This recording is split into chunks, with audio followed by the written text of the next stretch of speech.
bitches, every city in my tribe. Look behind. Booty dominate the world, peaches ripe. What's the point of being married? And, like, doesn't make any sense. It benefits both parties to split up. So when I talk about marriage and divorce benefiting men, I'm talking about in a multitude of metrics, especially when it comes to economically, as well as what labor they participate in. So men not only benefit financially from marriage, because typically women take on child rearing as well as domestic labor, which means men are able to participate more in paid labor. And then in divorce, typically women take the children. So again, typically men experience more economic. But it doesn't have to be like that, does it? Like, there's no rules that say it has to be like that. I know a bunch of single fathers. I don't think it ought to be like that. But yeah, socially, I would say that social roles have essentially dictated that women are primary caregivers. I disagree with that. I know a bunch of single fathers in my life who decided to raise the kids as well. It was either that or they would be going to a foster system, right? Obviously no kid wants to be in or no parent wants their kids to be in a foster system. So single dads make up about 20% of single parent households. Yeah, I'm not denying the fact that it's not the norm. I'm just saying that I don't think it's a social issue. I think it's more of a court issue more than anything. I think there's a lot of parents or fathers that want to be in kids' lives that aren't given the opportunity to be. 90% of child custody cases are decided outside of court. 6% go to mediation, and only that's maybe 4%. In the United States. So if we're talking worldwide, that's absolutely not the case. The court usually, in a lot of Commonwealth countries, is decided by the court. Well, I did give you U.S. statistics. So how do you explain? And that 80-20 I gave you is also a U.S. statistic. I'm from Canada, so I'm coming from a Canadian perspective, where it's completely obviously different. We share a lot of the same fathers in Canada. What's that? What percentage of single fathers are? I can't give you a statistic. I'm not well versed in this, but I know. Do you have a source on family courts being sexist towards men? No, I don't think it's sexist in either way. One way or the other. And why did you bring up family courts? Because in Canada, it just doesn't get decided out of court. It has to be decided out of family court. Where is that study or that information? It's not a study, it's a law. If there's a divorce and there's children involved, right, both parties can come to the judge and say, hey, we want shared custody. This is how we're going to do it. The judge will say, okay, you guys are in agreement. We'll do that. But if there's a dispute on either side, the judge will, take a look at the facts of the matter, take a look at the incomes of the individual, and decide who's going to be the one that raises the kid. So if in the event that, so you don't know what percentage of Canadian divorces people agree on child custody or actually are in dispute? No, I don't think there's a statistic for that because, like I said, you got to go to court regardless if you're in agreement or not. Well, I don't know how you can make that claim then.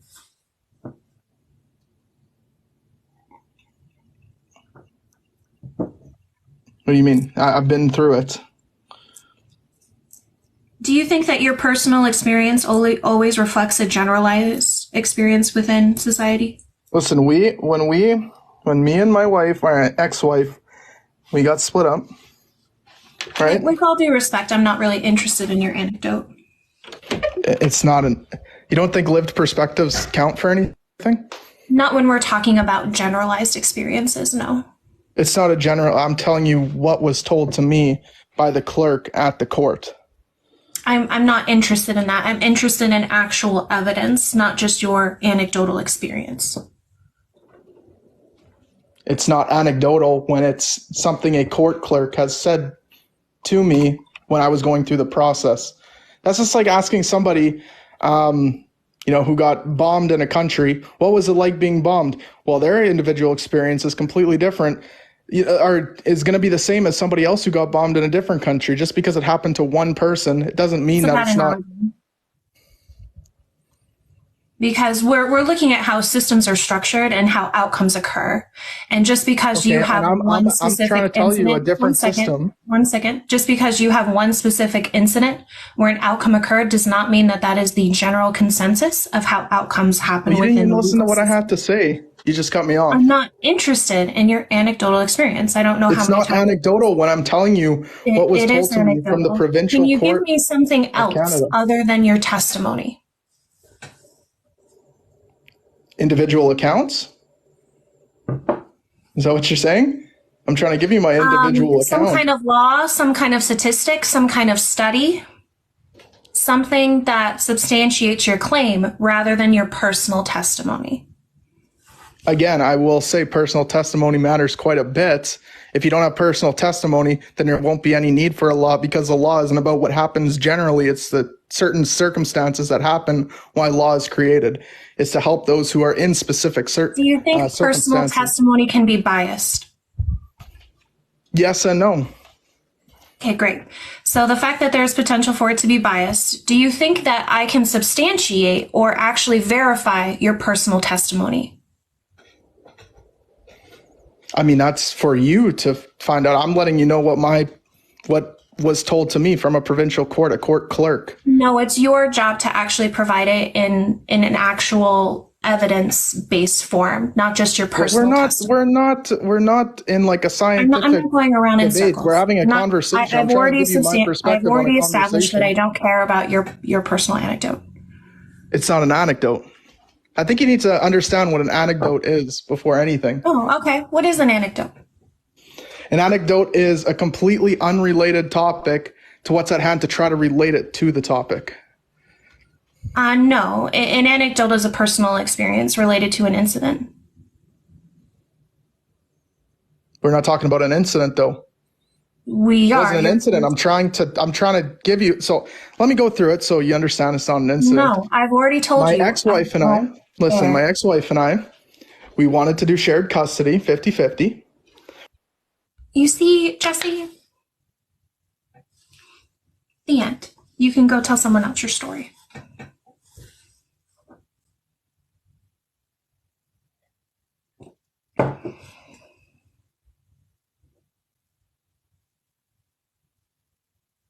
I don't know who joined first, so we're just going to go with Ronnie.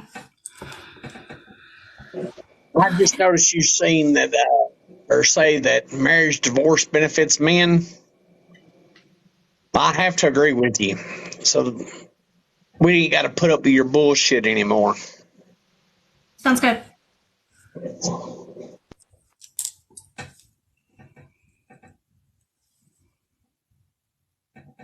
End.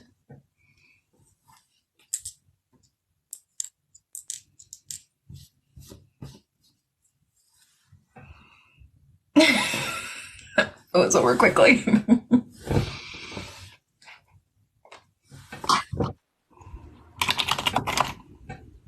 Yo, what's good, bro? Hello, welcome. What is your take? Never mind. Oh.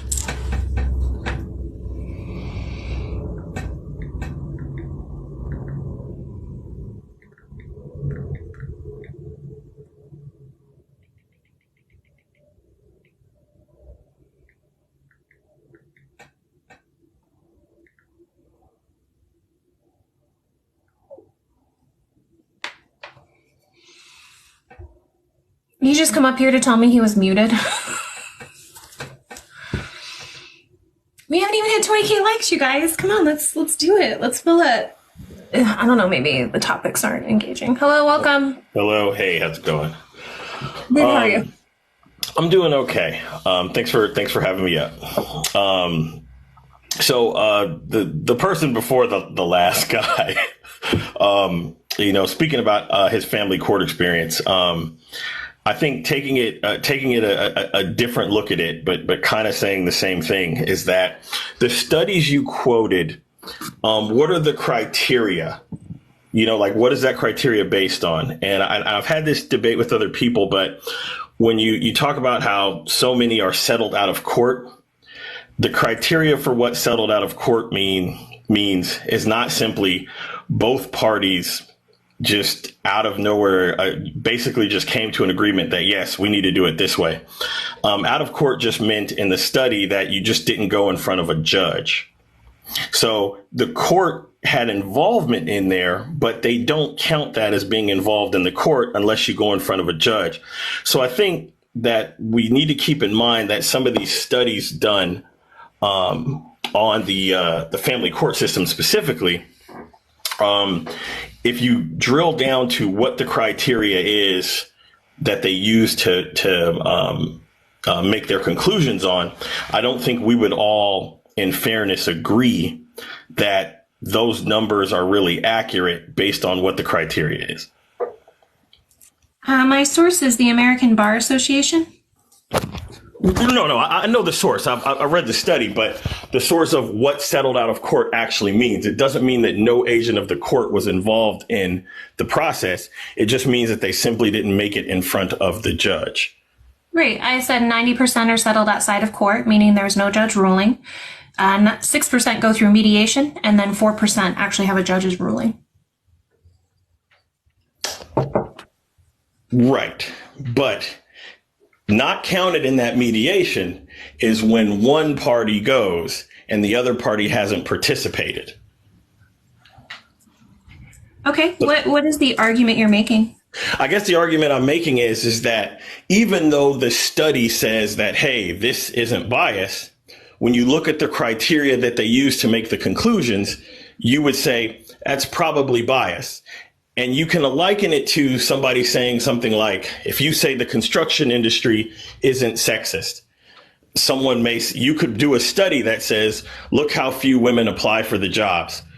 And that's why so few women get it. It's not sexist. But if you drill down on what those numbers mean, you would find that there more than likely is discrimination in that industry.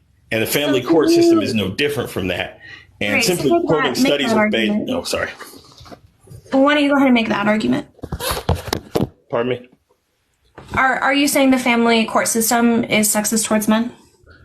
Yes, I am. Okay. Based on what?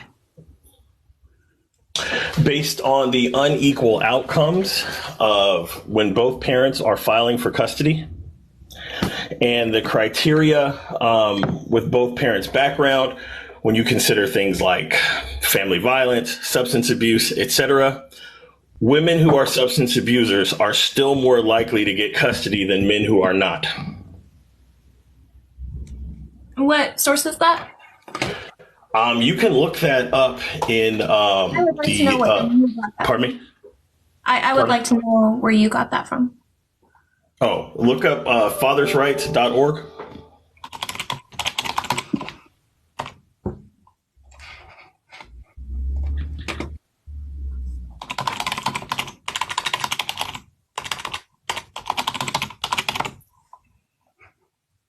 Okay.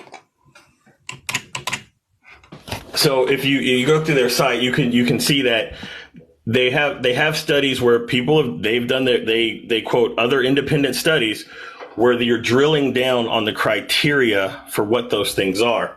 So the sexism in the system. I don't see any studies. Majority of things I see are ads for lawyers.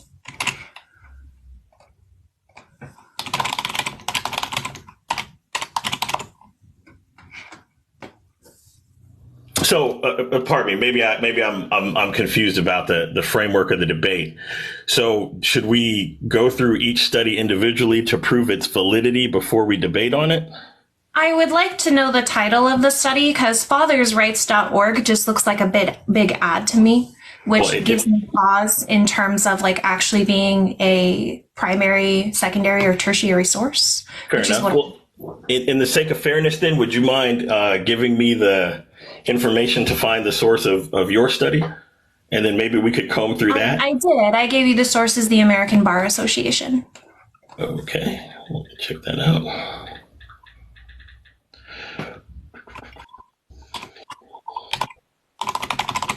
So So what source or what study are you referring to? Oh, well, I'd like to look at your study, and let's take a look at what the criteria is for those conclusions. And I would, let's see if you agree with how those studies were done and what the conclusions mean based on the criteria used to make them. You said you've read it. I have, and I would Great. but I don't remember it. I don't remember it verbatim. Wouldn't you have the critiques on it? I gave it to you, and you didn't. I mean, you kind of just, reasonably, you just said, no, I don't think it's that. So I think that. I asked you for specifics. Well, fine. Let's specifically go through it and look at what the study says. Okay. While you're looking at that, what is the study that you would like me to look over? Well, let's just start with this one, because I have one phone on and then my computer, so it's like let's do one thing at a time. Do you have one or not? The specific name for a study? Mm-hmm. No, I don't have the specific name right now. I could spend time looking that up, but let's look at, since you have the name, let's look at your study and let's objectively look at the validity of that. Okay. So it's just on the American Bar Association.gov. It doesn't have a specific name, or? Let me see. It's been a while. Because I'm on the website, but it's like I don't see the specific name of that study.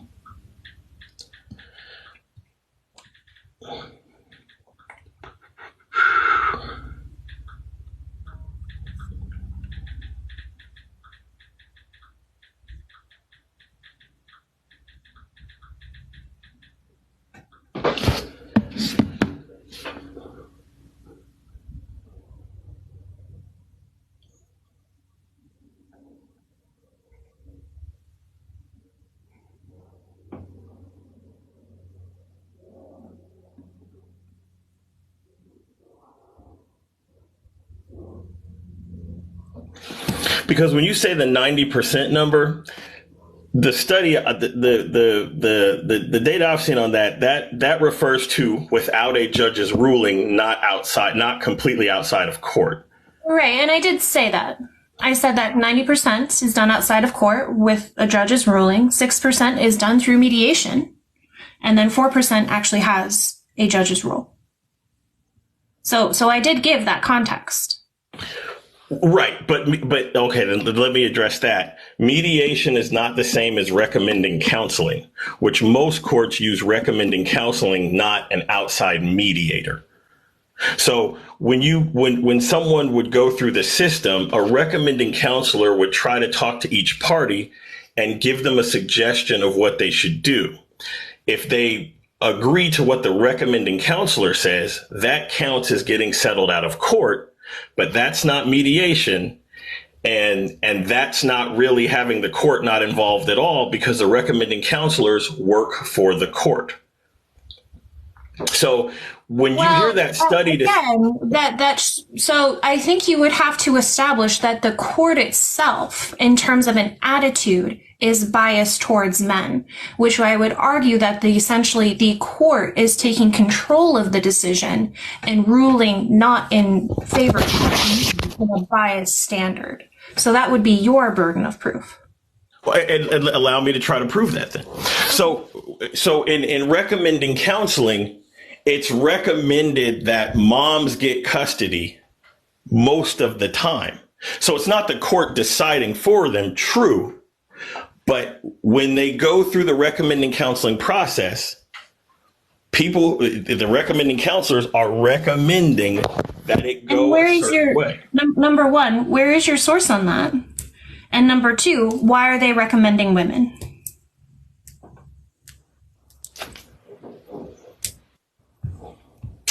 Okay, that's the source on that is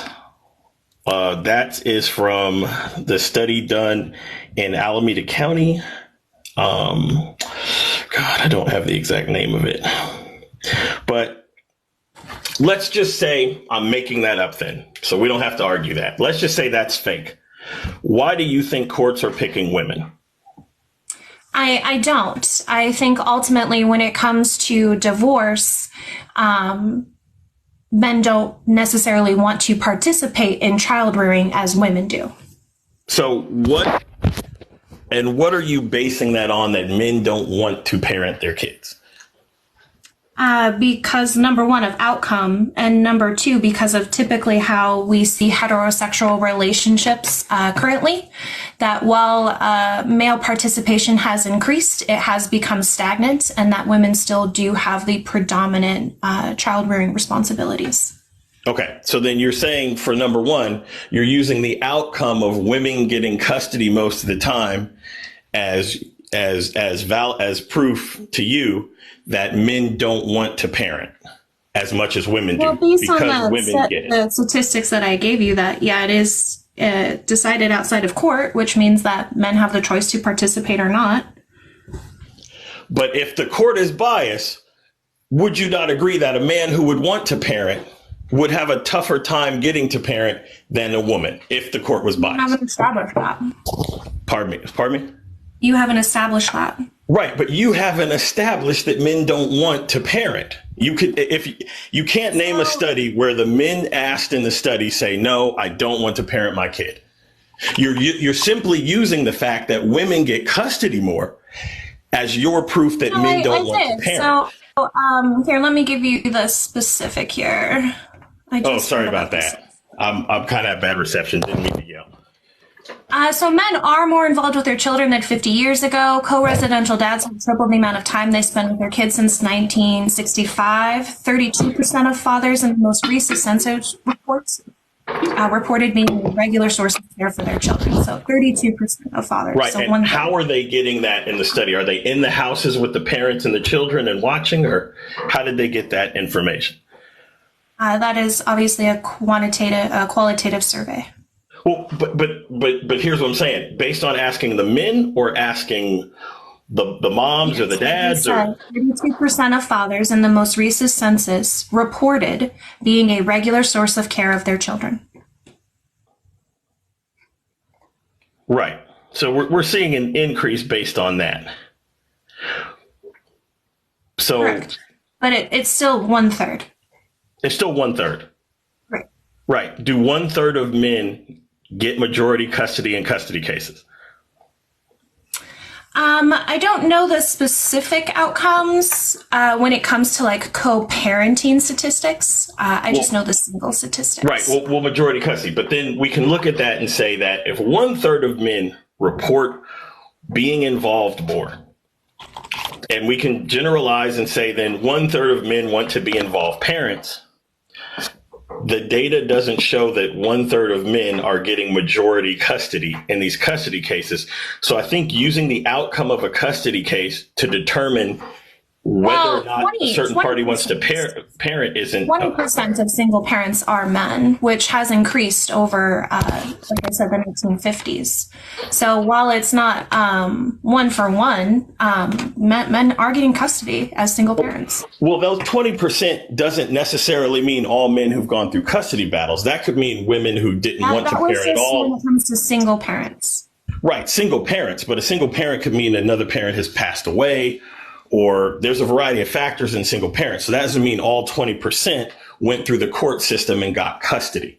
So I think using the court system's outcome to determine. Then what are the statistics when it comes to co-parent households? I would ask you that.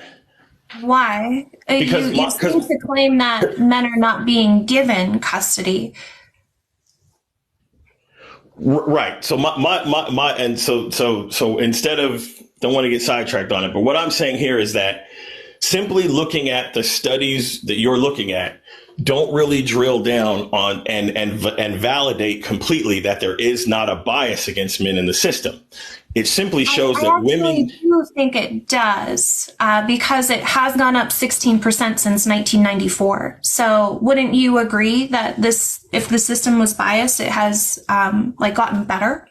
I'd say it's gotten better, but that still doesn't mean it's not biased. And you can relate that to anything else. The country is maybe less sexist against women than it used to be, but it's still overall sexist against women. I mean, we in a multitude of facets. Job to facets. substantiate, and I don't think you have. Well, if you don't feel it's sex against women, that's fine. But what I'm saying is, the court would be one place where that situation is kind of flipped. And while it has gotten better towards men, I don't think it's fully equal. And you using the outcome. Research.org says the likelihood of shared physical custody after divorce more than doubled in the United States from 1985 until 2010-2014, from 13 to 34%. Right, so, but shared physical custody could mean would align with the 1/3 of dads who say that they do participate in their child's upbringing. If I may, though, but shared physical custody also means that dad could have the kid 1 or 2 days a month and mom gets the kid the rest of the time. That doesn't really show a lack of bias on the part of the court. So when you see that in a study where it says there's shared physical custody could be 90% to 10%. And that's shared. But if 90% tends to be the moms and 10% tends to be the dads. Well, then show me where men are wanting 50-50 and not getting it. Okay. So show me the statistics that says women get 90 and men get 10. Okay, I will. Let's do that.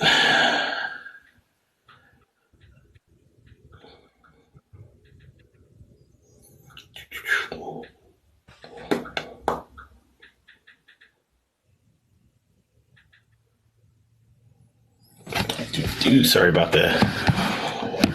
Okay.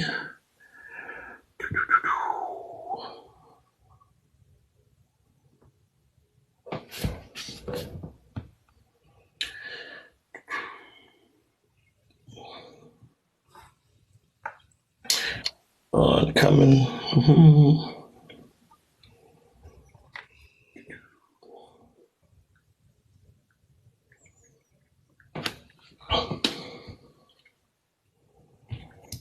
Right.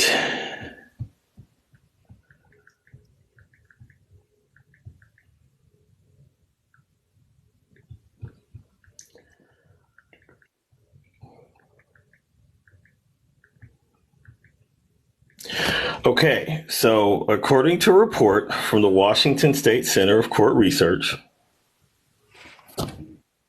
Washington State Center of Research? Yep. Okay. It says that 21% of cases, men were awarded 50-50 time.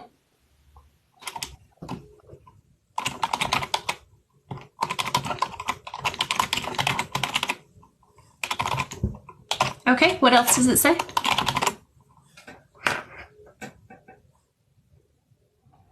Well, I mean, that's the thing we should examine. If men are getting it only 21% of the time, are they getting 50-50? That shows that women are getting it the other 79%. Where did you get that? That is from Lutz and Associates. Yeah, I would actually like to see the Washington State Court study. Here we go. Yep, check it out. So I would actually like an analysis of that statistic rather than just one sentence. Well, I hear what you're saying, but I think what you're doing is you're ignoring the evidence I'm giving. You're quoting a study, I'm quoting a study, and you're telling me to deeply analyze the study, while you yourself has made a conclusion based on the outcomes of a court and said, well, that indicates that men don't want to. Sorry, I'll stop. No, I gave you other evidence and showed you that based on men's own testimony, only 1/3 of men actually admit to participating as a primary caregiver. Right, but if you're a man who's alienated from your child, could you argue that you are an active participant? These men are in the household. In this study, these men are in the household. In the census, yes, these men were in the household with their wives or their partners. The report looked at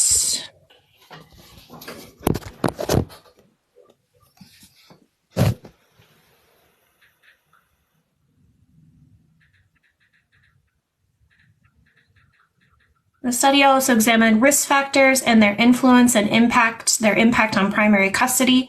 This include domestic violence, child abuse, and chemical dependency. Risk factors played a part in roughly 14% of families, 10% of fathers compared to 3.3% of mothers. In both instances, chemical dependency was the most commonly cited. The study found that a number and type of risk factors affected parenting plans and residential times.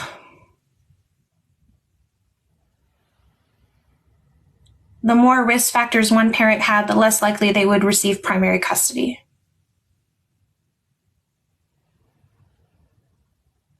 In 46.6% of cases, the courts granted a mother with no risk factors full custodies when the father had one.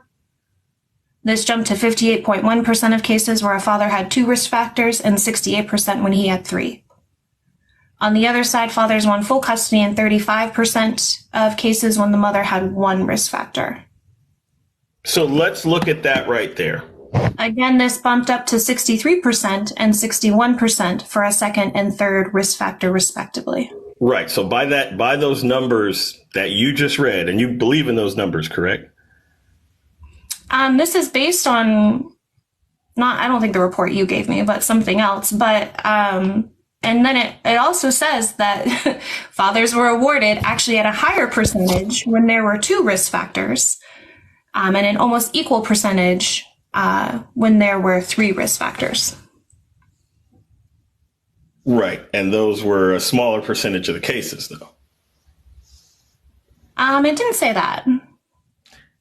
And when there was 1 risk factor, what were the percentage differences? 46 and 35. Right. When there were 2, it was 58 and 63. Which is fairly close. Still, I mean, it's still a disproportionate to men's favor. How do you explain that? Is that highly disproportionate to men's favor? I would need to see how many cases actually fit that criteria, and this is what your those study apparently, and what those risk factors were. Well, I didn't say I wrote it, but it still comes back to the same thing: is that if we're just looking at the outcome, so when there's multiple risk factors, does that mean the women didn't want to parent? Well, if the men are getting it more? One second. It says, in general, we think of child custody as a decision handed down by the courts. However, that's not always how it plays out. In fact, that's not even usually the case. So how do we wind up with these parenting arrangements? In the vast majority of cases cited, 86.9%, the parents came to agreement on their own without court intervention. On their own without court intervention. Correct. Still means recommending counselors, though. That counts as on their own without court intervention. It does not say that. Right, but if you look at if you read into the study on what they mean by court sorry, I'm not going to talk over you. No, that's fine. If you read into the study about what the criteria for court intervention is, they don't count agents of the court, which are recommending counselors, being involved as court intervention. It doesn't count as that. And while I'm not, so tell me where it says that they recommended a therapist, because it just says the parents came to the agreement on their own, which means without any kind of therapist, mediator. You're inferring that it means that. But that's not what it means. What? If you read in what it says, a recommending counselor being involved is the same thing as saying it's settled out of court. Unless you're thinking 2 people, 90% of cases, people who have to go to family court are people who are not getting along and people who are usually in some type of combative situation with one another. So you think that in 90% of those cases, they sit down together and agree, write up a plan and hand it to the court on their own? Yeah. It doesn't happen like that. Yeah. I mean, I don't know why you're giving me a study and then you're saying I'm inferring things when your study doesn't say that.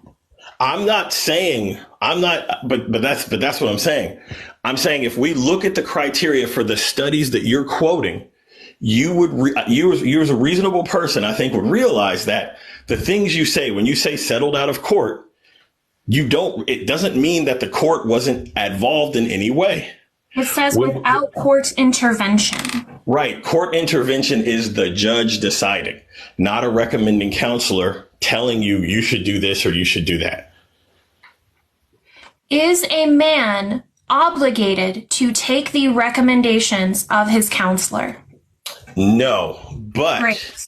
as someone, but most people are susceptible to being swayed or pushed in a certain direction, especially when they feel the person who's talking to them has a greater knowledge of things or is, You haven't substantiated that that's what's occurring. way smarter than them. That is human nature. That's how it works. And if the recommending counselor is pushing you to do something, If that was human nature, there'd be no Trump supporters, bro. Stop it. that's not true.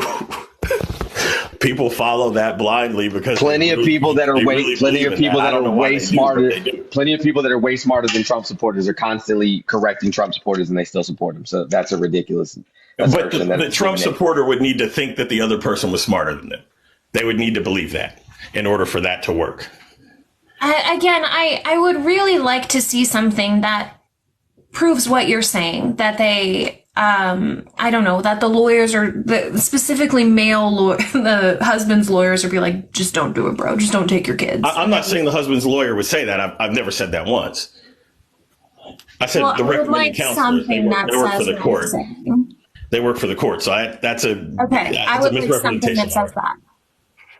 That's a misrepresentation, Mark. Sure. If I strawmanned you, I apologize. I would like something that says what you're saying. The problem is that most men don't show up for their custody hearings at all. That's the real issue. But those who do show up for their custody hearings receive favorable results. But the vast majority of custody decisions are determined through mediation outside of an actual court hearing. And those are the facts nationally. Now, can we ask him to pull up the data on that to show that most men do not show up to their court hearings? Yes, I can do that. Just give me a second and I'll get it for you. I'm actually I'm a single father of 2 young girls. I have full custody of my children currently. Yeah. And so I did all of this research and studying prior to, having to face these court situations. So I'm making my children some lunch at the moment. So give me a second and I'll pull it up. So take your time. Lunch is definitely, I wasn't trying to do whatever to you. I mean, lunch is important. So, as I would say with that, that's good that you've won that, and I congratulate you on that, because I've been through the court system. It was different, but not really bringing personal stuff into this. But I can just say that based on seeing everyone's experience and doing my research into it, which I'd love to share with you when I have more time to actually pull it up and do that, not just coming across a live on TikTok. Outcomes like yours, outcomes like mine are very rare. And from other people who are not too different from probably our situations are not too different in terms of how we are as parents.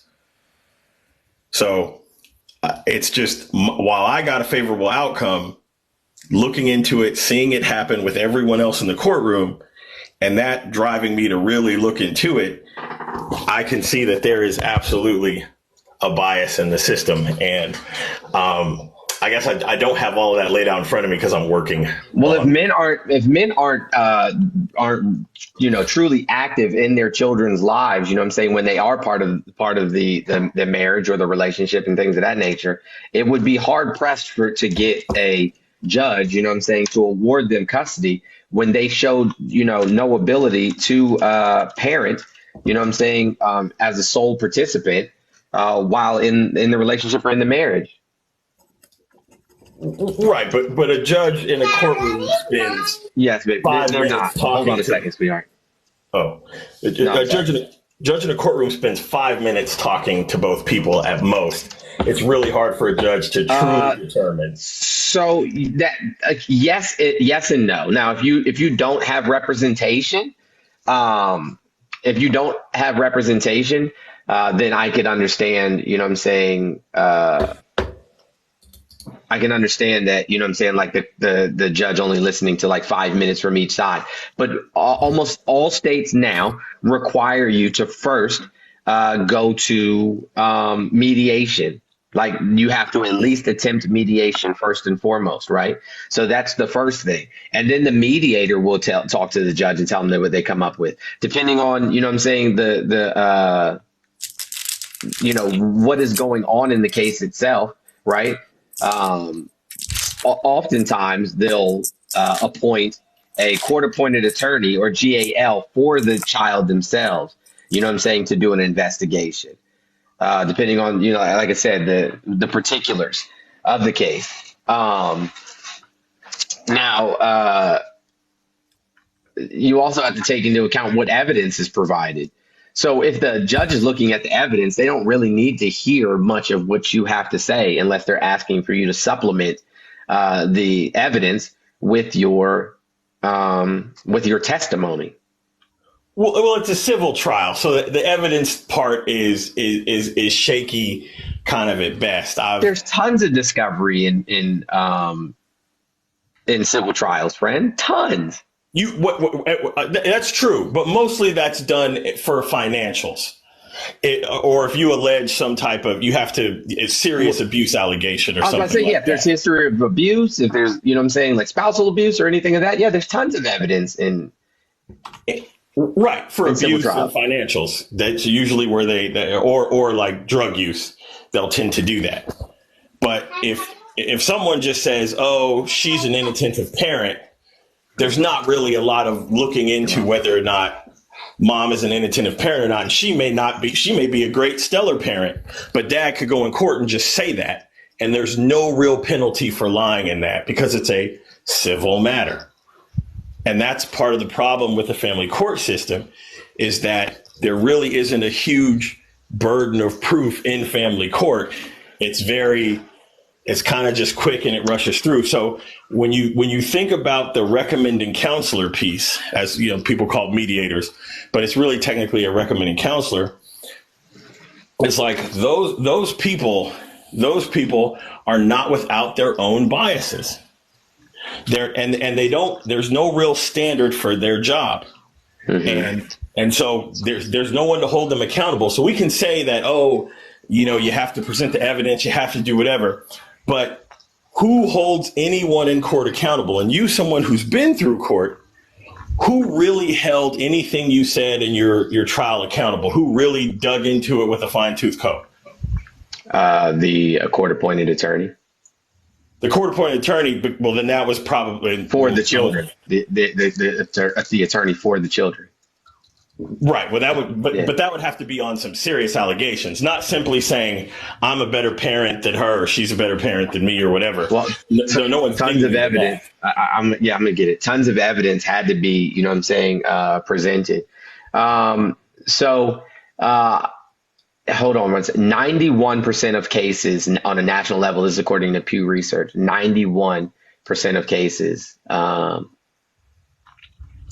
settled outside of court.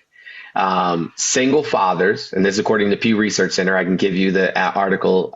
This is the rise of single fathers. Now, obviously, this one's kind of old. It's actually 10 years old, so I don't know if I'd necessarily go off of this. But I would, and this is just an assumption, right? That if it's increased ninefold from 1960 to 2011, the single fathers in the United States went up ninefold. I would argue that it's probably continued to increase since then, because I can't think of any, you know what I'm saying, major legislation that has been passed to deter single fathers from gaining custody of their children. But 91% of to date, 91% of custody hearings or custody cases are settled outside of court. So that means only 9% of them actually have to go to trial in the first place. Right, but trial is like the farther part. You do hearings before you ever do a trial, and you do recommending counseling before you ever even go to a hearing. So that doesn't mean that there's no court involvement in those. Yeah. That just means that what they count as court involvement is actually sitting in front of the judge. And No, I'm saying I've given him that statistic several times, and he just says it doesn't matter. it does matter. They settled their custody agreement. You know what I'm saying? So somebody files, right? And then they go to see a magistrate that does what is called a mediation. And then they determine in that mediation that mom is the best or the most suitable parent or the most fit person to be the parent. And boom, it's over. So And that's considered settled outside of the courtroom. And that's right. what they're talking about in that statistic. So you're agreeing with me then. There is still an agent of the court involved in that process. And that's Yes, a magistrate has to be the one who signs the document that says this is the official agreement. right. But I'm saying more than a magistrate signing it. Yeah, the magistrate does not give their opinion at all, like literally at all. It's between you and the co-parent or your opposing counsels, not the magistrate or a court-appointed mediator does not, you know what I'm saying, offer their advice or a solution. All they do is record it, period. So most states have a recommending counselor, not a mediator. A recommending counselor has been adopted by most courts in the country, and that is a recommending counselor. That's not the case in the state. That's not the case in the state of New York, Florida, Virginia, California, Kansas City. Wait. It's absolutely the case in California because I'm in California. Yeah, and you get a recommending counselor. You have a court-appointed mediator, but they don't. They're not assigned to, you know what I'm saying, give you advice. With all due respect, sir, they can't give you legal advice. With all due respect, it's not a mediator. They're not called that. They're called a recommending counselor. And I'm going to look it up. Just give me 1 second. Sorry about that. And they absolutely do. It just says it. They work with you to come up with a plan you can both agree is the best for your children. That's what they're supposed to do, but there's no way to hold them accountable for that. And when they don't do that, there's no recourse you have to say this recommending counselor has been doing. You have to agree. You have to agree on what the parenting plan is. I'm saying the role of the recommending counselor. The recommending counselor will go in there and they'll say their opinion. You should do this. You guys should do that. You should do this. No, I'm not going to write that down. You should do that. They can do that, and there's no way to hold them accountable for doing that.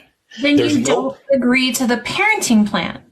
Correct. And then you have to go to court. But what I'm saying is that the fact that the court is already involved because a recommending counselor works for court, they're involved in the process. And yet in the study, you would count that as settled outside of court. And correct, because it's not the So courts. what you're arguing right now, is that men are literally aren't willing to fight, you know what I'm saying, any harder to have custody of their children. No. And saying, hey, listen, I don't agree to this, to what they're recommending. You know what I'm saying? I would like to face, you know what I'm saying, or go to trial. Not what I'm arguing. Is that men, well, that's what it sounds like, my friend. No. Well, then let me rephrase it. What I'm arguing is that the value of the data that we're getting, the value of the conclusions that we're getting in these studies is not really based on accurate data, because to say there's no involvement in the court, but a court agent is involved, that doesn't seem to add up. So we're having a semantic argument. No. So the delineation here is that the court's authority is biased towards men. If you have someone in the court assisting with the family plan, their authority is not ruling who gets custody. Can I ask you a question? The vast majority of judges are what, Fred? Oh, no, they're men. Okay. And the vast majority of legislators who write this legislation in the first place, or these guidelines in terms of custody, are what? Men. So do you think that men are going to go out there and purposely write legislation or litigate against their own best interest?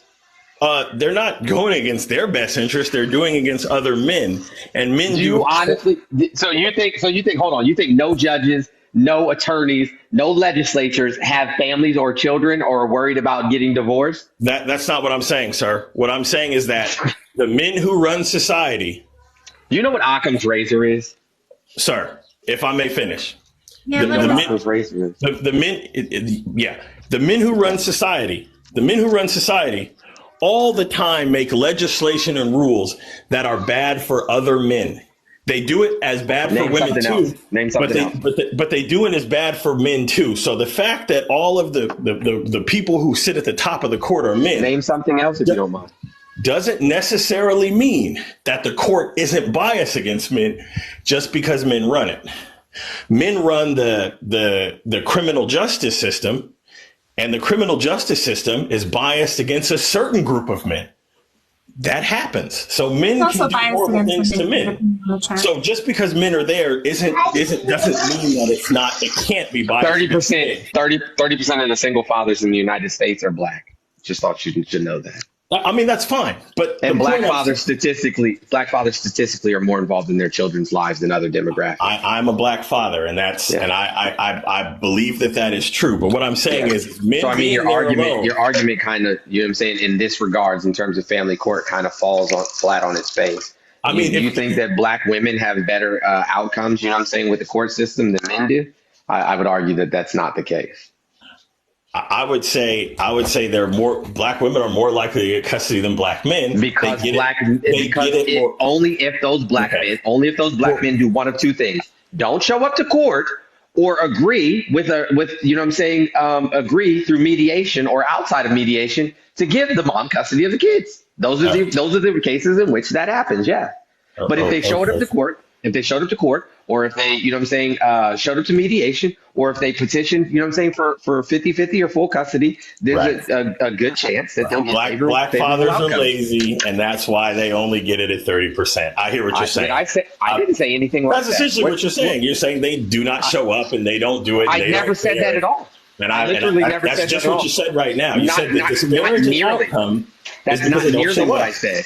That's not nearly what I said. You just said they don't show up. I said the only cases, right? The other cases. So if they make up 30% of the single fathers, in the other cases, they went to mediation and agreed that the mom should be the caretaker for the children, or it was the judge's determination. We know only 9% of cases actually go to the judge.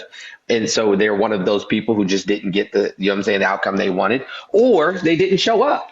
And that's the same for all other demographics.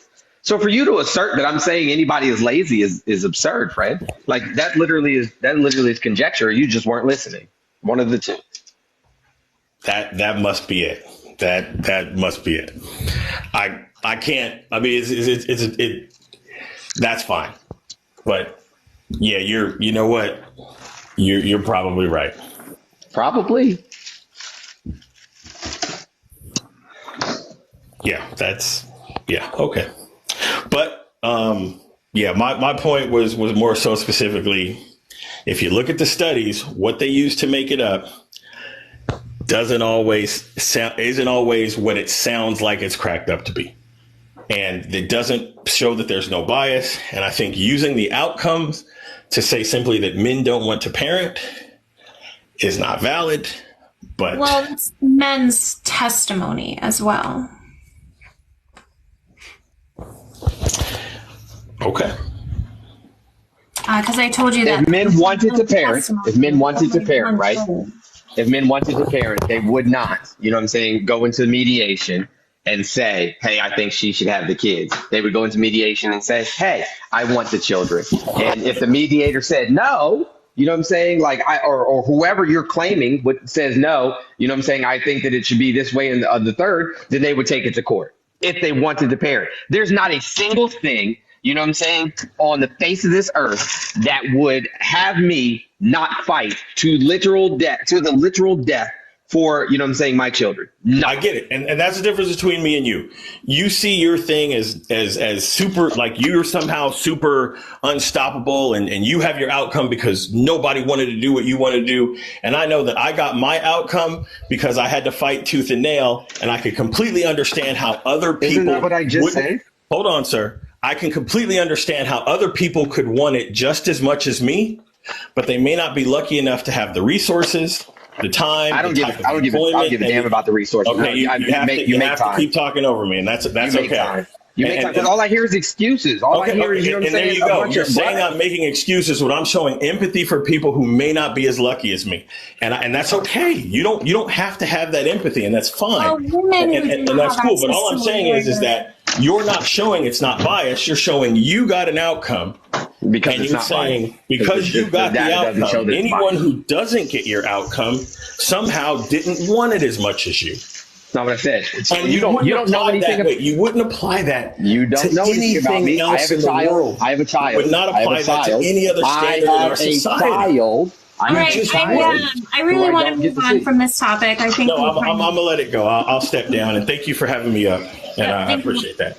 Yeah, bye-bye. All right.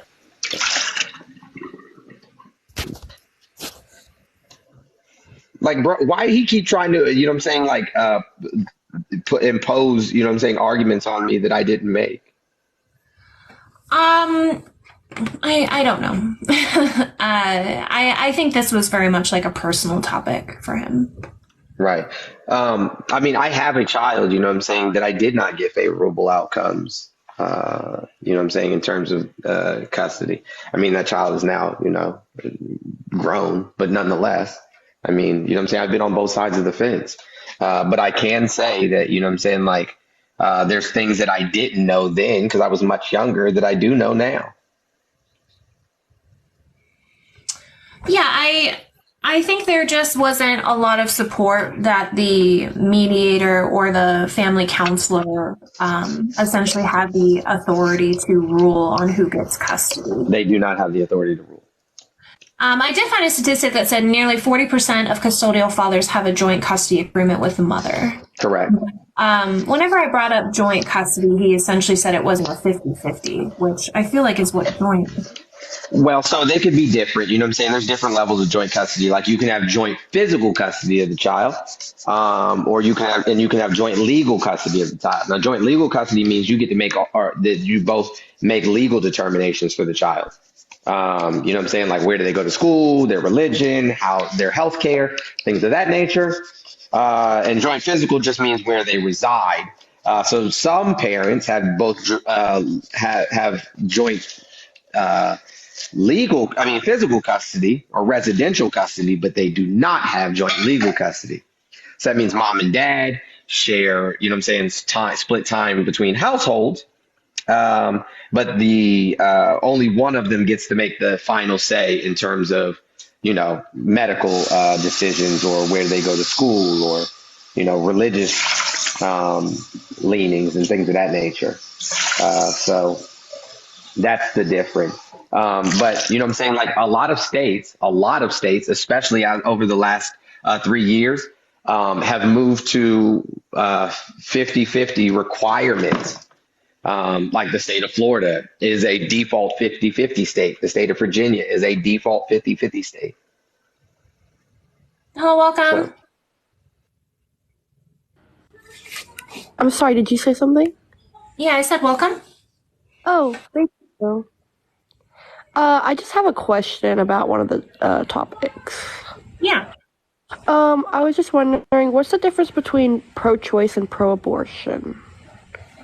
I consider abortion to be healthcare, and so I'm pro people having access to that healthcare.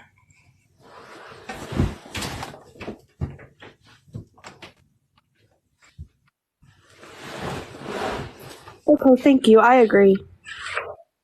Oh, okay, great. Thank you. Bye. Bye.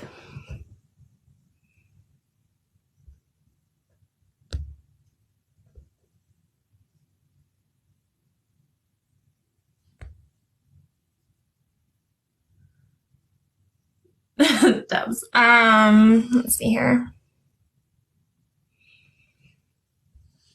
I don't think this person disagrees. Hi, Jonathan Hello. Kinsey. Good, how are you? I'm on your team. I'm a friendly, but I just tech, they're basically they're suffering from patriarchy phobia. They fight against men in empowerment. They seem to be against traditions. They fight against traditions. They see traditional lifestyles as a threat, and they attack traditional gender What roles, traditions do they attack? such as traditional gender roles. Okay. Why are they anti-traditional gender roles? They're anti-traditional gender role because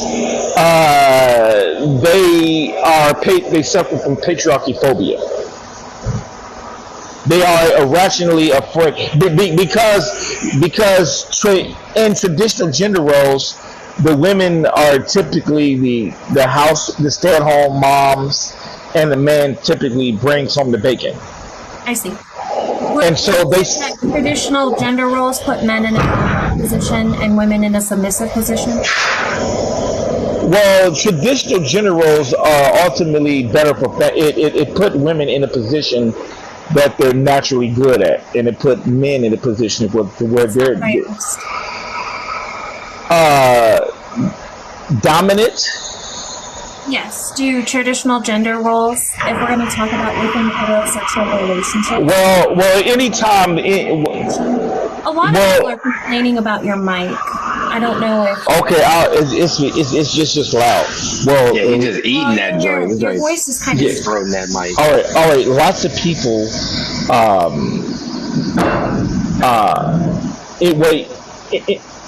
Anytime anyone is paying, it pays to be the boss, right?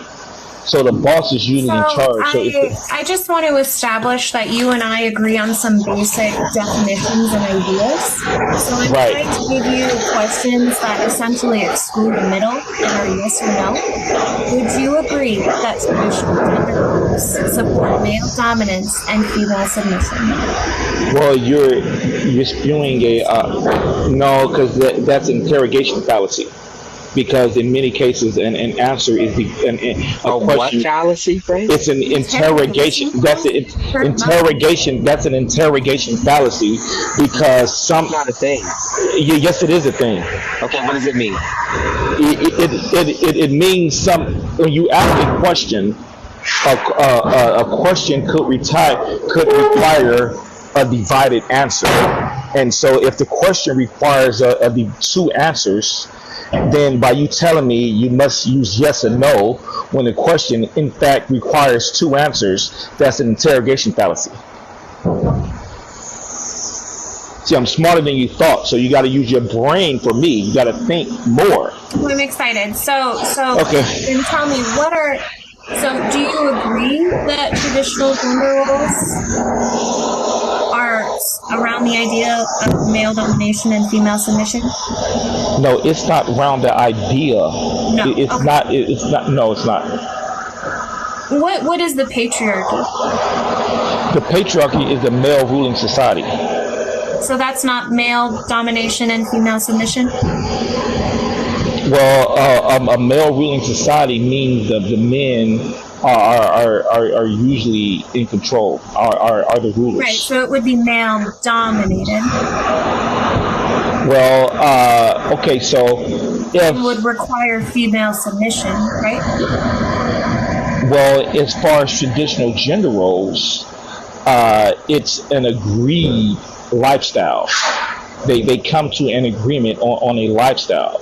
If the woman chooses to be at home with her kids and the man chooses to pay the bills, you can call it dominant, but it is a chosen role. I would say it's one that was set up by men, not by women. No, because back in the days, women used to have a lot of babies, and being a mother is a full-time job. So if a woman chooses to be at home with the kids and have 8 babies, that is a choice. All right, and so if she chooses, that's not exactly true. It was also due to lack of work. essentially wife her to Bro, are her you working in a family. factory? I can't hear shit. I can't hear nothing you're I saying. know, like I don't want to kick you just because like I think you will attribute it to your shitty background noise in your mic. Like it's honestly unbearable.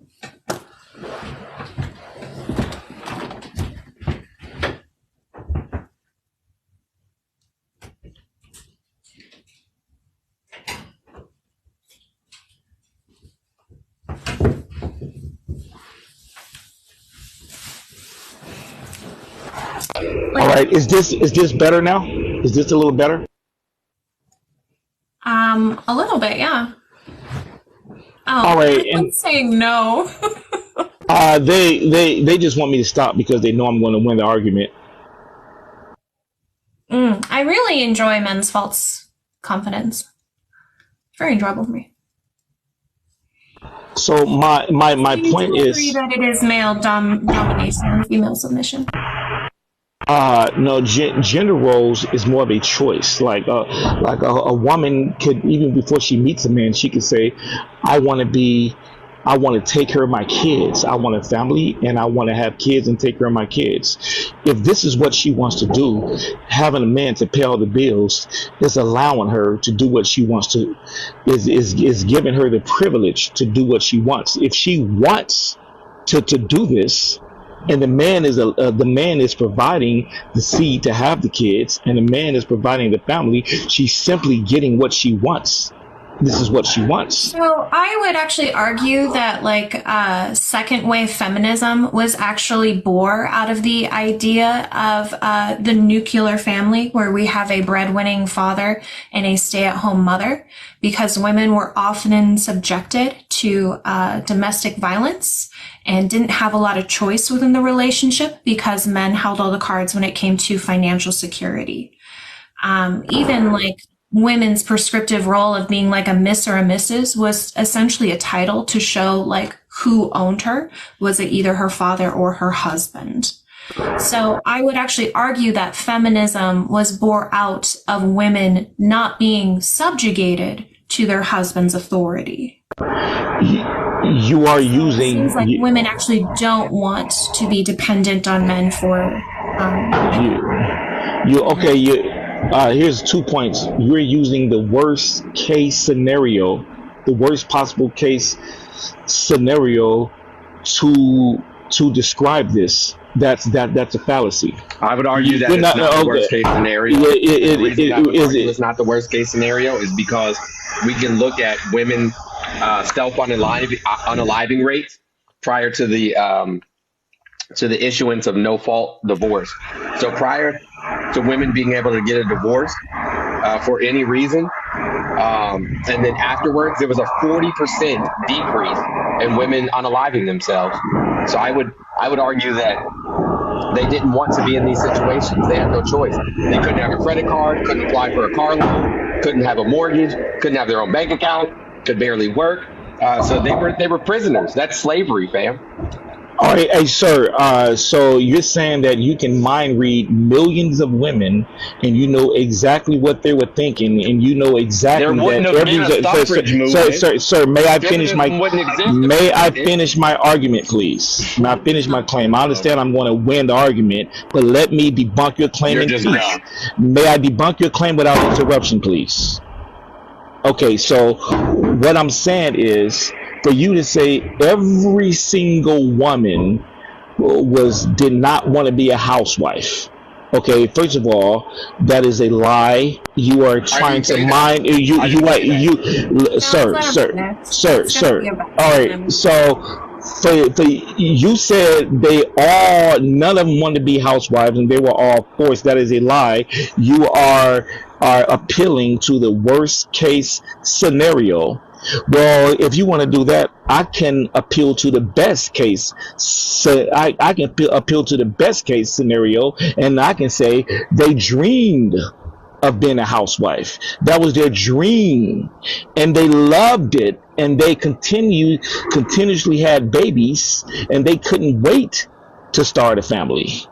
See, now that's the best case scenario. Yours is the worst case scenario. But I have for example, I can say feminism calls homeless women, and feminism calls women to beat men. See, that's applying to the worst case scenario. But no, hold on. There are more homeless women than ever before in U.S. history, and there's more women. Hold on. There's more women getting arrested for physically attacking their men and unaliving their men in any time in U.S. history. See, now that's applying to your. Hold on. That's applying to your worst case scenario. You see what I'm saying?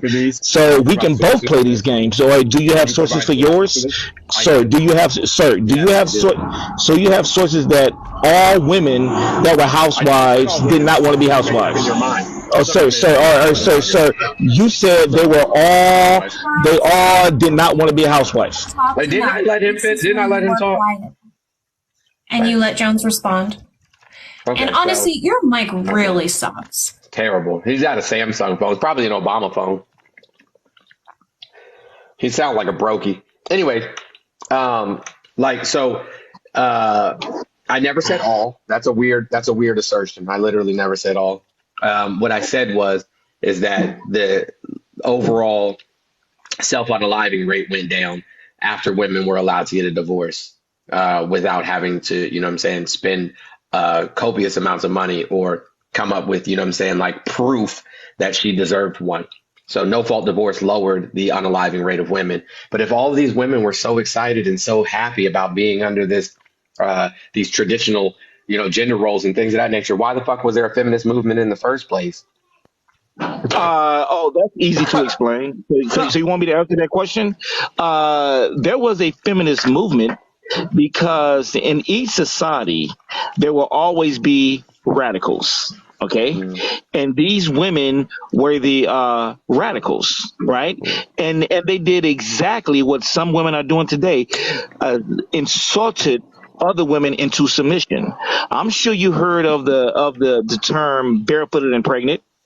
Even though these women had shoes, the feminists insulted them, bashed them, and continuously insulted them until they no longer wanted to be insulted. They were pressured into not being a housewife because they were tired of getting insulted by women from outside of these people's homes and family life. Why were they calling these women barefoot? Oh, go ahead. Geez, so women from outside of these women's homes, from outside of their family structure, convinced them to no longer want. If their life was so good, if their existence was so awesome under these these circumstances, I can guarantee you that nobody from outside of those circumstances are going to convince them to abandon something that was good for them. That doesn't make any sense. All right, what you fail to understand is what you fail to understand is what you fail to understand is right now 25% of the women are housewives, and this is in a economy that people can barely afford it. So the men who can't afford a wife, there's more than enough women willing and able and want to be a housewife. The only reason why there are not more housewives now is because they can't find a man to pay all the bills. 25% of wives are housewives. So using your bogus rhetoric, they're not supposed to be any housewives, right? Because you said no woman wanted to be housewives. Your claim is being debunked. I never said that. You keep making that up. No, wait, let me address that. That's very much well due to childcare costs, where it is less expensive for her to stay home and take care of the children than to put them in childcare, depending on how many children they have. Right, but it has nothing. And I just want to kind of address this as a whole. Like, you just kind of say things. You actually don't have any statistics or critical analysis when it comes to like no divorce laws and how the family structure was implemented. Because like Jones says, like states that implemented no fault divorce between 1969 and 1983 had declines from domestic violence against women, and it declines in unaliving rates, and it also had declined in suicide. Like we can see that it was higher previously to no-fault divorce and then went lower. And states that actually did not enact the reform had rises in it. How is that beneficial for women? All right, how's it beneficial for men for there to be an increase in domestic violence against men? So Because women are fed up against men trying to control them. I mean, that's probably why. You're giving excuses, or Wait. all know that. That's a what? I feel that's a whataboutism. Will you answer my question? Yeah. Okay. Of course, there will always be men. Of course, they're bad men, but to blame that. But to blame that on a lack of feminism is rhetoric. Feminism had nothing to do with domestic violence. That's a behavior issue. So if we had to hold on, if we had kept the same exact rules, the same exact laws, and focused on anger management, things of that nature, controlling your emotions, because even now when you get into in many courts, if a person is convicted of domestic violence, they have to take an anger management class. And also women are still getting beat, and also you have to keep in mind that back in those days beating children was also okay.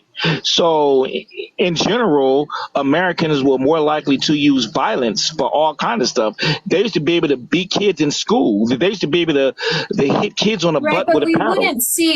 We wouldn't see the discrepancy between states that had enacted no-fault divorce and states that did not. Right, but the fact remains, during the time that there were higher domestic violence rates against women, there were also higher child abuse rates. It was normal. It was okay to beat children. It was okay. Right, but that's a non sequitur. That's a non sequitur, because during the same time period, why did states who did not enact the reform have a rise? This is because the behavior, the violent behavior wasn't addressed. Okay, so look, notice. So it had a decline when there was reform, and it had a rise when there was no reform. So you're telling me that the reform had no bearing? I'm saying that there were a lot of women, they were marrying violent men, right? They were marrying, but all men are not violent. Do you agree that some traditional men are not violent, or all traditional men violent? I think that being a traditional man and having expectations for your wife to fulfill gender roles is violence in and of itself. All right. Study shows. But I want to point out something. I would argue that their masculinity is very much dependent on. Yeah, hold on, friend. Charles, hold on, friend. I would like to answer the question as well. I would argue that their masculinity is very much centralized aggression, dominance, and misogyny. Agree. Ready for my response? Are you ready for my response? Not yet. So why I want to go over his number. You've been talking the most. Go ahead. I'll debunk your claim when you get done. I'll debunk you when you get done. That's fine. So the most recent data that we have is in terms of how many stay-at-home moms there are is from 2014. Pew Research did a study on this, and then Very Well Family did an analysis of that study in August of 2022. But that's the most recent data that they could find. It shows that 29% of women are stay-at-home moms, right? Which increased from an all-time low of 23% in 1999. But this is what they also found, right? That the majority of them stay at home because the financial burden of daycare. However, most of these moms that stay at home, right, husbands, you know what I'm saying, make a significant amount of money so that it affords them to do so.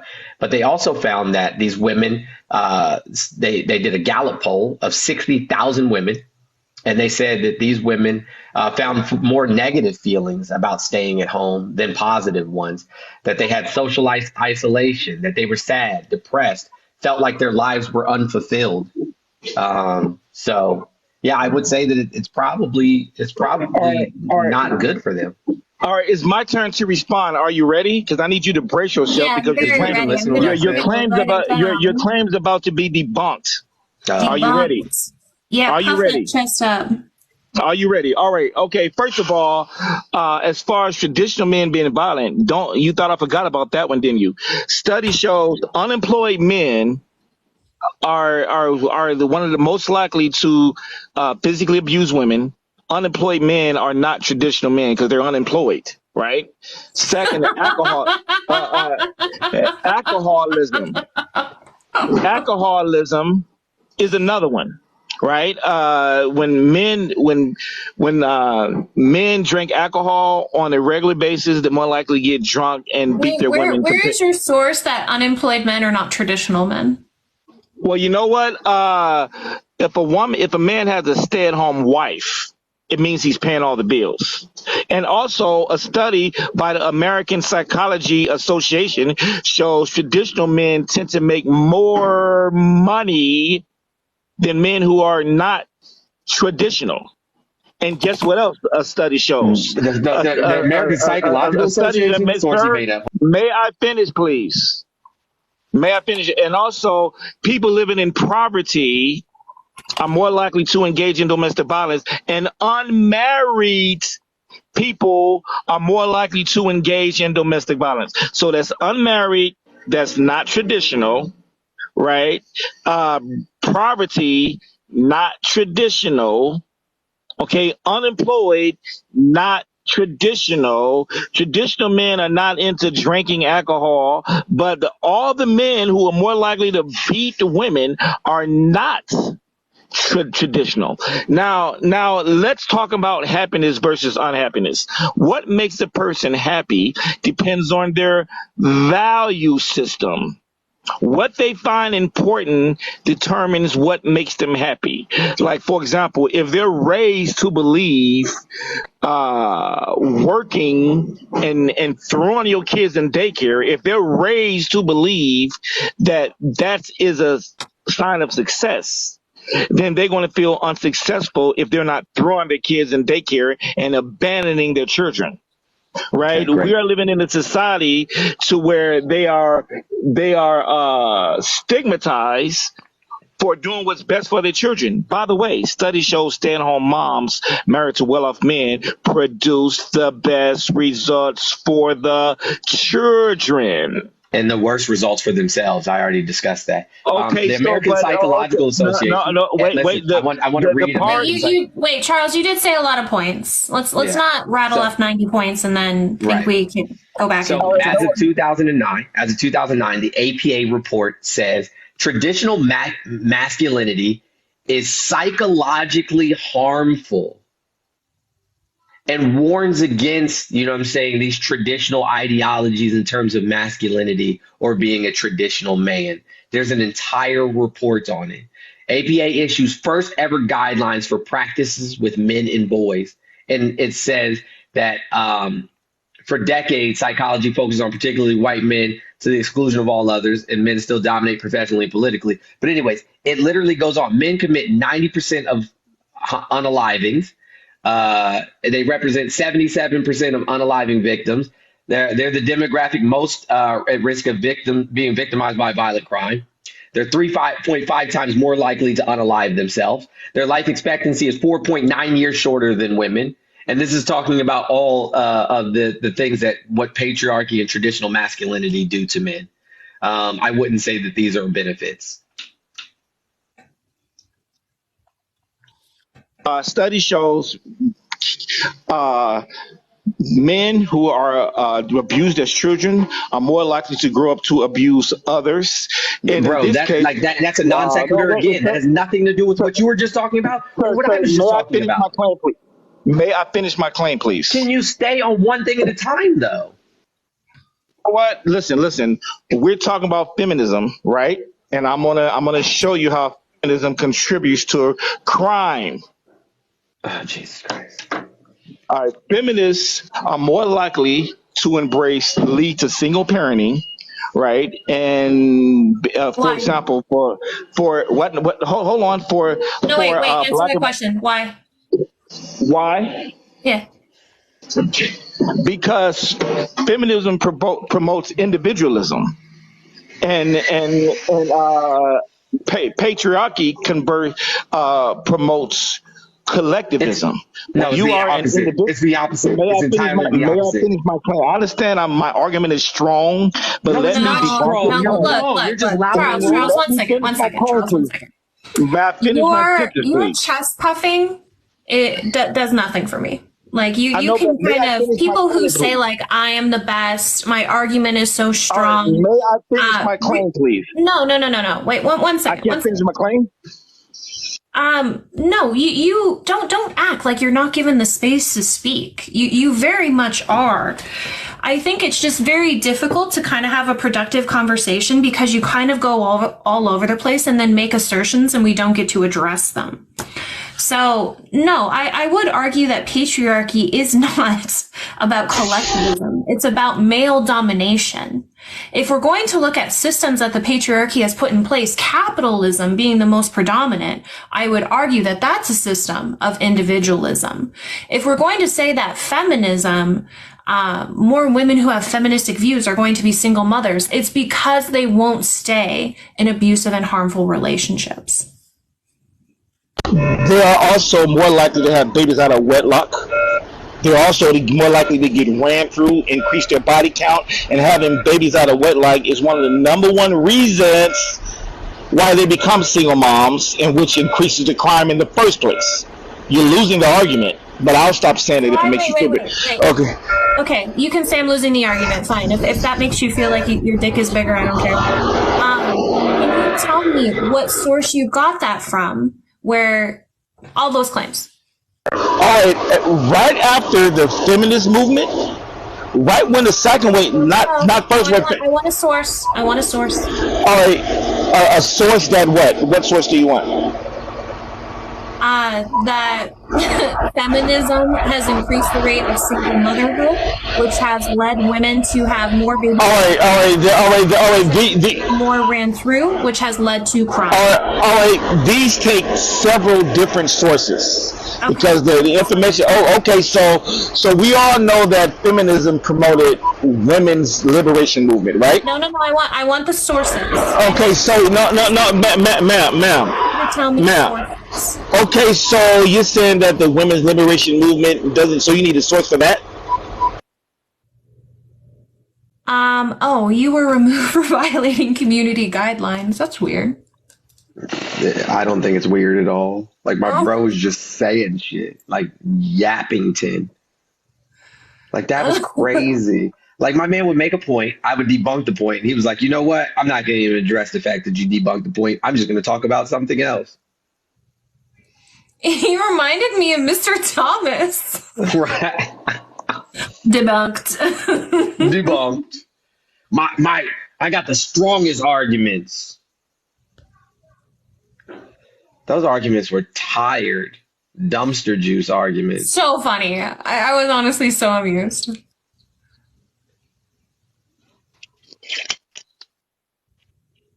Hello, welcome. Hello there. What's your take? I struggle to understand why feminists, want a war with men. I wouldn't say we're in a war with men. I would say we. No, I didn't say I said you wanna.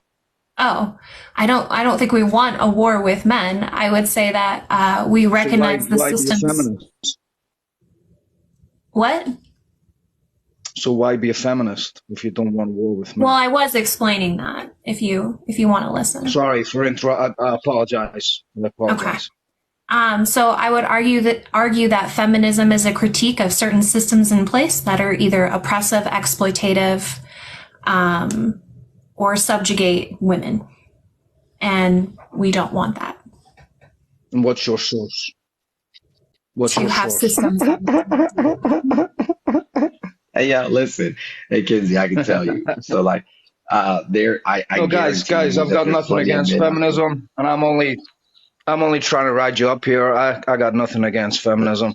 However, feminists are fighting for women's rights. Yeah. I would say more like Is that gender correct? equality. For So equity, that definitely for has equity. a lens of intersection when it comes to Women's men's rights, experience yeah? as well. So that's women's rights, yeah? I don't know why you asked me a question and then not listen to my answer and then straw man me. I'm listening. No, you're not. What did I say? Yeah. Well, Women are asking Wait, for wait, wait. women Jones, are I asking want for him to equity. tell me what I said. Don't bulldoze me, man. I'm not bulldozing Ma'am? you. If you said you were listening, tell me what I said. Can you please repeat it? Oh, so wait. So you there was- were listening? No, there Or were you two of you weren't listening? There were two of you talking at the same time. and Jones it's was hard to not hear. talking when I said what I said. What did you say? Were you listening? Can you remember what you said? Yeah, I can remember. Were you listening? I couldn't hear because of the other fella that was talking, or ma'am, or whoever he is. So I would argue that feminism also has critiques within systems that are exploitative, oppressive, and subjugate men. Okay, and where did you read that from? What do you mean? Where did I read that from? Yeah, the quote. If we're going to look at like feminist theory, I think Bell Hooks has a lot of really intersectional feminist theory when it talks about like the exploitation of men's labor under capitalism. I think if we look at Kimberly Crenshaw, who also does intersectional feminism, I think there's a lot of places where we can look like toxic masculinity in itself is a critique of a social idea of how men are constructed that are harmful for them. What about toxic femininity? What about it? Is there an equal balance between the two? Does it have to be discussed? Here's the thing. Toxic femininity would be internalized misogyny. Okay, that's your opinion. Here's the thing. If you have another one, feminists fight. Wait. So what is toxic femininity? It's females being toxic toward men. It's self-explanatory. Toxic femininity is literally defined as internalized masculinity, or toxic masculinity, or internalized misogyny. That's your opinion. That's okay. Yeah, that's fine. No, it's not an opinion. That's literally how it's defined. Well, just because you say literally, it doesn't make it right. Now, here's the question, and here's the thing I came on for. If you could please not interrupt me, just let me ask the question. Sure. So, feminists fight for women's rights. Right. Now, here's the big question. No, we've already said no multiple Excuse times. me. Excuse me. I know why I had to block. Please let me ask the question. God damn. Well, then those straw man statements that I've said. Just give me. This is no. Yeah, because nobody said. You keep saying something that neither of us said. It's not fighting for women's rights. It's fighting for equity within the system. Not. Listen. What is femininity? What is femininity, or what is What's feminism? being a feminist? What is being a feminist? It's fighting for women's rights. Wait. I have answered this twice. And even the first time I was like, did you listen? Did you hear? And you said that you didn't hear because Jones was talking. So then I said it again. Sir. And now you're continuing to straw man. But ma'am and sir, you haven't let me finish my question. Just give me 2 seconds, yeah? It's because your question has a straw man in it. But go ahead and finish. But no, you haven't even heard the question yet. You haven't heard the question. Please, for the love of God, ma'am and sir, let me ask the question. Okay, so feminists fight for women's rights. What rights do men have that females don't? Nobody said that it's fight for women's rights. Yeah, that's one. I think so number one, bodily autonomy. Number two, protection against gender-based violence. I'm answering your question. Men, gender-based violence. So men have a what? Gender-based violence. That's a right. And number three. That's a right. Number three. Wait. Stop talking. What right? I'm answering your question. Stop talking. You're not answering. You're talking off the point. And number three, even in your own sentence, I would say that you actually dehumanize women, not giving them social status or personhood by saying, what rights do men have that females don't? Now you make Exactly. So Right. what So rights that statement do itself, men have that females don't? you said men, which means men is given social status and personhood, but you said females. Well, okay, Which completely I'll turn it the removes other way. those two items. What So rights do even in women your have own that men idea don't? of how you look at men and women, you don't see women as persons. I do. My mother was a woman. My sister's a woman. My girlfriend's a woman. And I love them all. Really? They're not females? They're females, yeah. They're women. They're feminists. They're feminists. They are, yeah, Why are because you they're up female, here? yeah. They stick up for themselves. And it's Why a are great you up thing. here? I love it. To discuss your debate of feminists. Okay.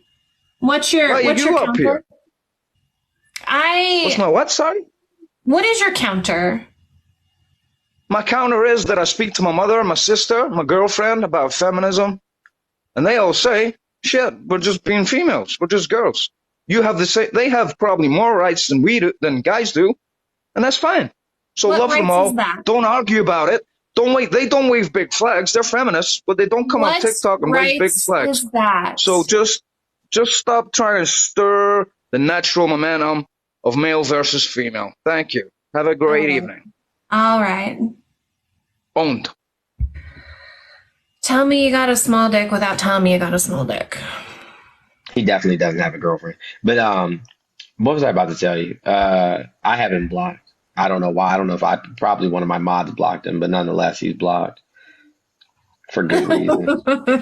It's funny.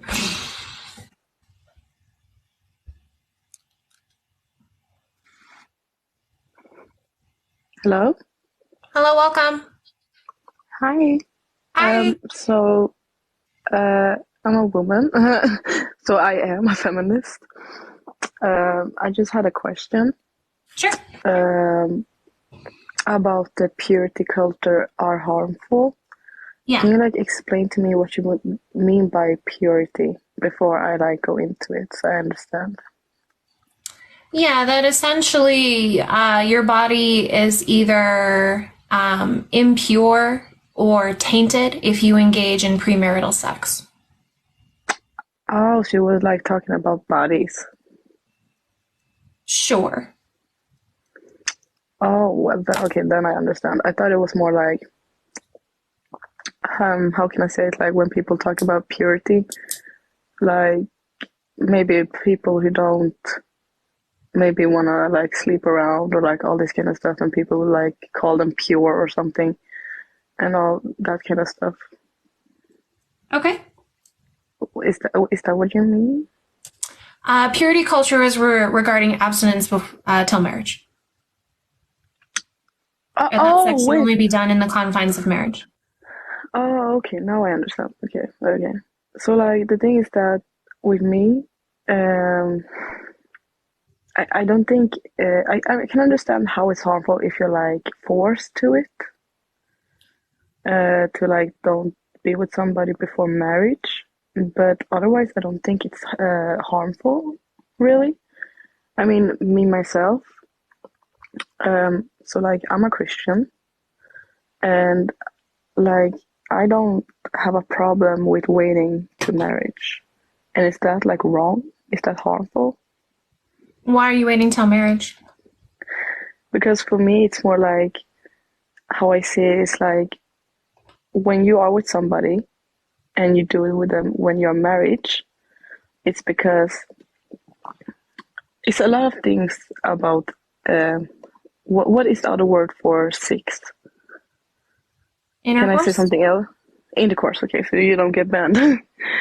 Intercourse. It's a lot of things that happen. I think you be changing a lot of energy with each other. And I think it can be a little bit harmful to yourself. If we say, example, you lay around with a lot of people, I think it can be a little bit harmful because you exchange so much energy with that person. So if I marry somebody, I am less scared that I will be left when we have done it. Because I'm not the type of person who can be left after. Do you understand what I mean? And I'm a little more fragile than that. Yeah, so I have a couple of questions for you really quickly. Is there any scientific data to back up this assertion that you exchange energy? Well, I had read about it, but I cannot tell you the sources because I cannot say it's 100% truthful. Cool. I listen, if you want to save yourself for marriage and find somebody else who also saved themselves for marriage, you know what I'm saying? Like I wholly stand behind that. My only concern is, and this is a real thing, that you get into a relationship with somebody and then your sexual, you know what I'm saying, experience with said person or your sexual relationship, like that aspect of your relationship is absolute garbage. Mm. And then you know what I'm saying, like, then what? You mean if your relationship is garbage and you have laid with them? No, I'm saying you get into this relationship and then you have sex with said person and your sex life is terrible. Oh, you mean like what you gonna do then? Yeah. Well, to be honest, Do you know how many women like aren't satisfied like in their actual sex life with their partners? It's significant. I mean, there can be a lot of things that you can fix by communication, but if you cannot fix it with communication, it's something, or it's like we can say that he has some sort of kink that he doesn't want to stop doing, but like you hate it so much and he doesn't even listen. I will tell him like it's not gonna work out if you're just gonna like don't even listen to me. Do you understand what I mean? Yeah, and then like I said, but now you've gotten married to said person, you know what I'm saying, and now you got to work out all of the kinks, so to speak. You see what I did there? Well, I just think you have the biggest more concern is like now that you're married, he's not going to leave. If I get married to this person, it's not like, because now it sounds like I'm just like trying to like make somebody like stay in my basement or something and just never leave me. I know, I'm not saying like you take a prisoner. I think it just, if you like, and I think you also portrayed too, like that premarital sex would essentially be like even sleeping with multiple people. If you are in love and there is commitment there, I don't know why marriage has to be a tenet. Well, I can be honest with you though, because the thing is that if I am with somebody and I'm in love with this person and I feel we're on the same level, we think the same, and when I think about this person, it's like I'm going to marry this person. And I mean, you don't know with time, maybe you do break up, but like I have more understanding if you lay with that person because I mean that's what you thought, right? So I can understand why you did it. But like when it comes to like this hookup culture, I'm not really a fan of it.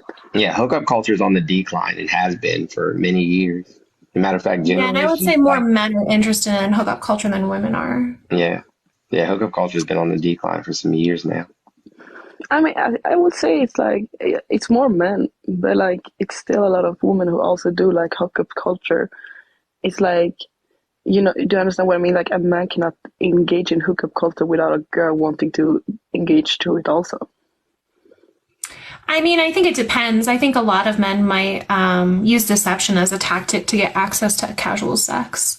But if that's someone's prerogative to just want like a casual experience without commitment, I don't see anything wrong with that.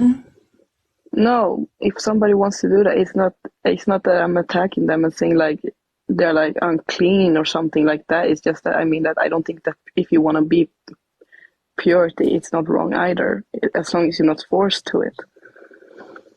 Yeah, purity culture can be. I just want to make this point and then I'm going to go boil some water. The issue that I have with purity culture is that I think it creates unhealthy relationships when it comes with sex. Also, when it comes to socialization, as well as your psychological well-being within said relationship.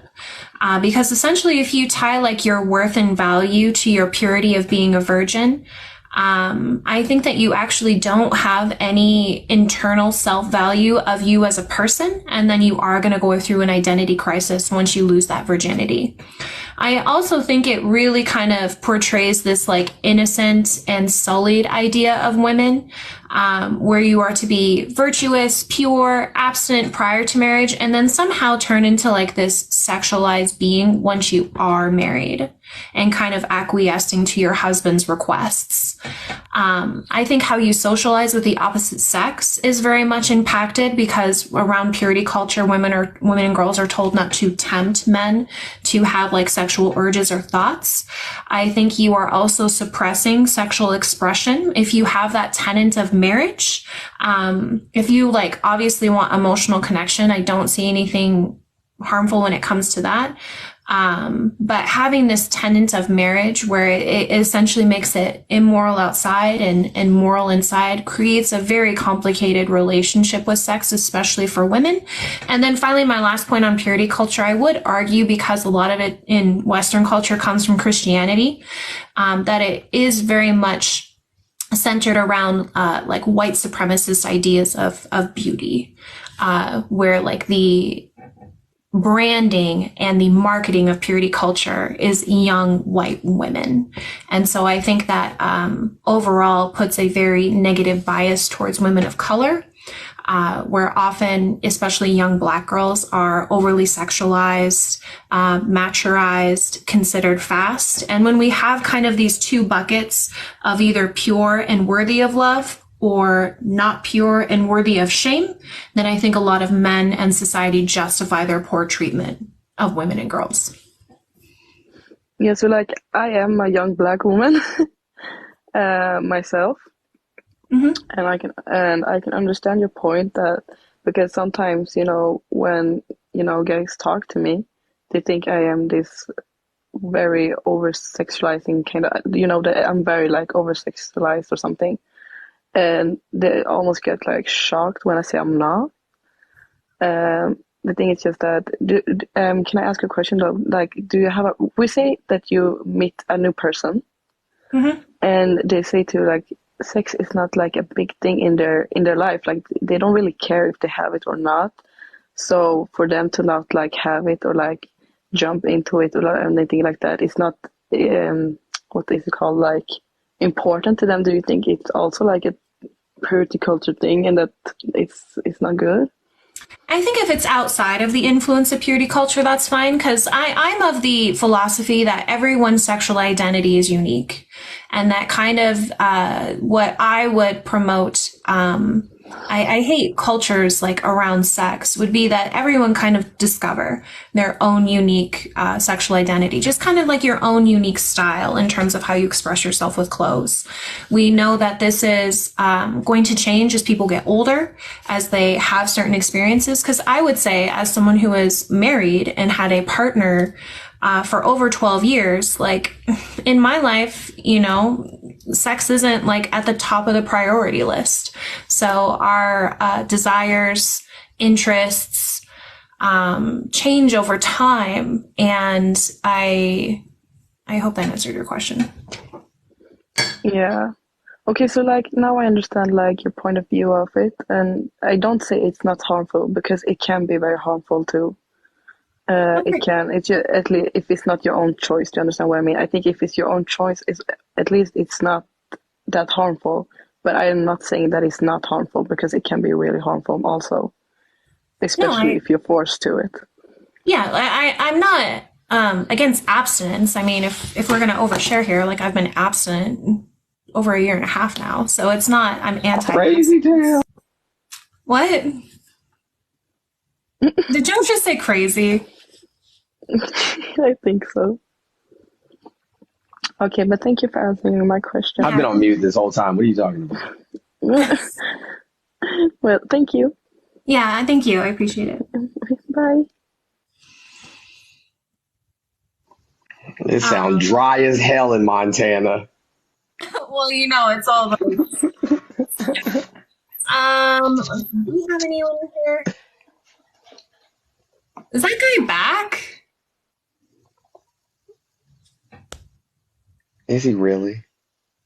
I have to go in 20 minutes. Do you want to talk to him? I mean, if I have to. You don't have to. There's other people. I mean, I don't care. It's up to you.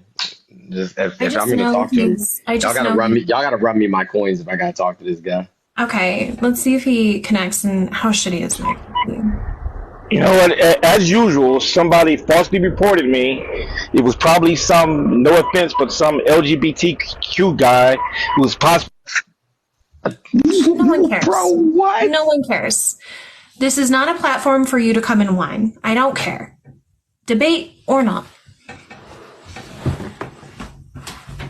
Did my man just say some LGBTQ guy? Yes. All right, once again, feminism and capitalism go perfect together because capitalism it benefits from feminism because the majority of the consumers are women because they don't want to be stay-at-home moms. As a result, also now the majority of may I finish, please? Because earlier you said the majority of women want to be stay-at-home moms. No. I didn't say what. I said the majority of women are consumers because they're not stay-at-home moms. Okay. Stop misconstruing my argument, okay? That's not a word. That's not even how you say it. All right, but anyway, my point is, since feminism started, there's been an increase in the cost of living because when more women, may I finish, please? Come on, sir. Don't appeal to ridicule. Appealing to ridicule does not help. I cannot handle your mic, bro. Like, I'm sorry. I really tried. I want to dunk on you so bad, but the mic is just so terrible. Like, return your iPhone 3. Hello, welcome. That's the Nokia. I don't know what you're talking about. Can you guys hear me? Mm-hmm. Oh, okay. I have to say, I really feel like feminism is just inherently bigoted against men at a core ideological level. The reason one being is that you guys are prescribing behaviors to inalienable traits. So you're saying that there's something about being a man that cultivates these all these really admittedly, negative and criticism worthy behaviors. I really don't see any difference between something like the patriarchy theory and say race realist theory of black people having crime bones or the protocols of Zion. And that's where most of my just from the start, that's where much of my problem with feminism are with. So I was wondering what you had to say to that. That's the wildest hot take of all hot takes in the history of hot takes. Like, wow. Well, I mean, no, I would say that man is a social construction. And so when we talk about how man and women have been socially constructed, I would say it's through a patriarchal lens of male domination and female submission. So that is the critique that feminism is offering, is against male domination and female submission in this gender binary that's come of it. I don't think males are inherently violent. I think that because of the social structure around masculinity, man has been constructed to be violent to maintain their authority and male domination. But even calling it masculinity, you're heavily implying that it's males are the problem. So let me ask you a question. Well, within the social context, how we socialize boys to become men, because I don't think that these are biological terms. I think these are social terms. Correct. Like, who do you think came up with the idea of what masculinity is? And who do you think, determines? Yeah, who do you think determines masculinity? Because once upon a time in the United States, like, let's just talk about here, men wore powdered wigs, makeup and blush, high heels, tights. Yeah, I understand that. And they considered all of that masculine. So masculinity changes over time, right? And it's always determined by men. But you're not prescribing simple social things like that. You're saying that men are violent, men subjugate women because they are men, and women are subject because they are women. Yeah, since feudalism, right? Since feudalism, and But especially that's what after I'm the saying. advent. That's Hold on, bigotry friend. 101. Hold on. Hold on. That is bigotry Hold 101. on. Hold on. And since the advent of Abrahamic religion, women, you know what I'm saying, worldwide have been subjugated. And we can look historically, anthropologically, sociologically, and see this. In addition to that, Mhm. prior to colonization, right? 85% of the continent of Africa was matrilineal, if not matriarchal, and the vast majority of the vast majority of the Americas or Turtle Island, the vast majority of Australia was completely matriarchal. But So I that's mean, we not can go and look at no, places because that have you're been no. This is what colonized. feminists do. You guys escape to like I'm the not a academic. feminist. I'm not a feminist. Well, whatever. Okay. Well, you're talking. You're saying they're talking points, though. It's a decision without difference. I'm talking about what we can quantify via evidence. Okay, but you said males are a social construct. So, but that's not what the Men is a discourse social is. construct. You're saying that because you're looking at a man and you're saying that he's a male. Like you're not like No, I'm not. considering his I'm not saying politics. that. To be a I'm man, not you saying have that. to. In the discourse, yes, that's absolutely what's being said. I mean, No, come on. No, that's not at all what's being said. Okay, You so can be a let me just man and ask a not be real a quick male. question. Is like a male feminist? Do you not consider them masculine? They're I not don't know part what of the patriarchy. I Well, don't know. you said it's I a don't know. social construct, so that means I'm not a if you feminist. I can't socialize speak to that. differently than what you say is a man, then that means that they're not masculine or male or part of patriarchy, correct? No, I don't know what you're talking Can about. can a physical So can me as patriarchy. someone who has a penis socialize myself in a way that I'm no longer part of the patriarchy? If you want to speak out against the patriarchy, and don't want That's to be not my part question. of, okay, Can go ahead. I cease being can I ever cease being a part of the patriarchy as a physical male? So if What you do you mean by being a part of the it's a yes or no patriarchy? question. And you're struggling with it because you No, are it's not a yes or no question. why you're do you not let prescribing me ask you a patriarchy question? What do to you mean by inalienable being, traits. He what wants do to you railroad the mean by conversation. being, just one sec, what do you Go mean ahead. by being a part of the patriarchy? Whatever your definition is, the No, systematic this is oppression your of women by question. males by okay, well, This all is right, your fine. question. The systematic by your this is my understanding of patriarchy. It is the systematic oppression of women I'm not collectively by asking males. you to define patriarchy. I'm asking Just you what did. you mean. Stop talking. I'm not asking you to define patriarchy. I'm asking you to clarify what you mean a part of the patriarchy. What is Whatever your definition is, can I like meet a certain social? What do you mean be a part of it? To not be a this part. What you question? define. I didn't. I might put. This is your social. This is your theory. What like I'm asking you is what do I have to do to your standard to not be a part of the patriarchy? Because you say that it's a social construct. To be anti male domination and female submission, and to essentially be anti gender binary as well. And so if you're both of those things, you're no longer in the patriarchy. Well, those ideas would be anti-patriarchy, but if you are still exhibiting behaviors to where you I don't like. Let's just say I don't exhibit behaviors either. So I don't think when it comes to patriarchy, it's several systems acting together as one. So when we talk about dismantling these systems, that would be certain medical systems, definitely like police and police and prisons. When we talk about like that is the patriarchy. It's not necessarily like individuals linking with each other to. I guess it depends on what level of patriarchy you're talking about. You're struggling with it because your ideology is bigoted. You are prescribing a complex social. No, you are. One second. I think there are women that support the patriarchy and that's nonsense. How can that be?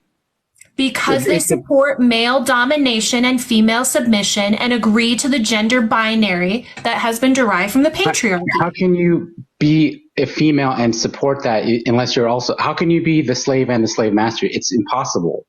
You can support the system that oppresses you. But that doesn't make you part of the system. Just It like absolutely if you're a does. house, no, if you're a house slave, you're still a slave. Just because you support a system of subjugating someone else, but you're still also being subjugated by that system. Exploitation, or oppression. But it's material. You're either getting a benefit out of subjugating someone, or you are not, and you're being subjugated. There's no way to be both. A lot of So women. you're telling me there's no black people that are anti-black? Because there certainly is. Like that's just. You're telling me that there's no black people that are not being they're not subject to being racist, to systemic racism. I just told you there's house Negroes, there's house slaves, and there's field slaves, and the house slave will help the slave master subjugate the field slaves. Are you black? I'm not black. So how are you going to sit here, like, bro? First of all, I feel like you need to stay in your lane. I will say though, I am a person of color, colonized from a colonized place, and I just use black as shorthand because in the Western discourse, that's what most people are familiar with. I appreciate it if you didn't though, but there's plenty of black people, you know what I'm saying, that harbor anti-black ideology. You're getting away from my point. You cannot be a slave. You're either a slave or you're not. You're subject to patriarchy's oppression, or you're not. You're subject to a oppressive system. It is true. You can be a subjugated person. You can be a subjugated person and also subjugate others. That's not hard. Yeah, but you're still being subjugating. Yes, I just said that doesn't mean you can't subjugate others. Absolutely, but you're still being subjugated. So you can't. You can still subjugate others. So you can still be a part of the system and affected by the system. Men are part of the patriarchy and still harmed by the patriarchy. I absolutely men are still harmed by the patriarchy. No, house slave is never a slave master. Sorry, house slave will never own slaves. Yes, the house slave can help slave masters. They can help the police. They can be traders. Can you stop using black people for your weird ass analogies? Because are you not? Do you not describe patriarchy oppression as that way? In some form, right? It's literal enslavement, right? No. Yes, you do. No, give me a break. I do not. It doesn't have to meet the criteria of slavery. It can. It's not. It's part of that, though. It can be exploitation, it's not weird. oppression, or subjugation. It's not weird because if you're being exploited via violent coercion, you're being exploited. I'm just using that as an easy, simple. And I'm asking you as a black person to stop. Well, I'm sorry, but there's still slaves in this country. No. Yeah, because there's still slavery in this country, and it is still slavery in the world. Sure. There's more slaves now than there was at the height of the Atlantic slave trade. So it's talking about if you don't want me to say black, fine, but I can still talk about slavery because that's a persistent problem. Yeah, it doesn't make it okay for you to use. Just look at Gaza. Go look at Gaza right now. That is a perfect example. No. I do not want to pivot. We're talking about the patriarchy, and there are men and women who can support patriarchal ideas. That's the point. But you cannot. Feminism is not a binary though. You can't have the power to subjugate someone and then also be. Yes, you can. You can be a woman and use patriarchal ideologies to subjugate other women. You absolutely can. That's what internalized misogyny is. I mean, I'm sorry. You can't be the beneficiary of subjugation while also simultaneously being subjugated. You absolutely can. Black men literally suffer at the hands of racism and also use patriarchal ideologies to subjugate black women. That's right. Do they? But are they not? Are they because they help white supremacy? Does that mean they're exempt from white supremacy themselves? Exempt? No. It does helping white supremacy. If black people help white supremacy, does that suddenly make them exempt? Does that suddenly make them white? No. Well, that's what I'm telling you. That's what I'm trying to tell you. It's a binary. Yes. What you just admitted it. No, I didn't. Like, bro, you're all over the place. Yes, you did. Okay. Stop.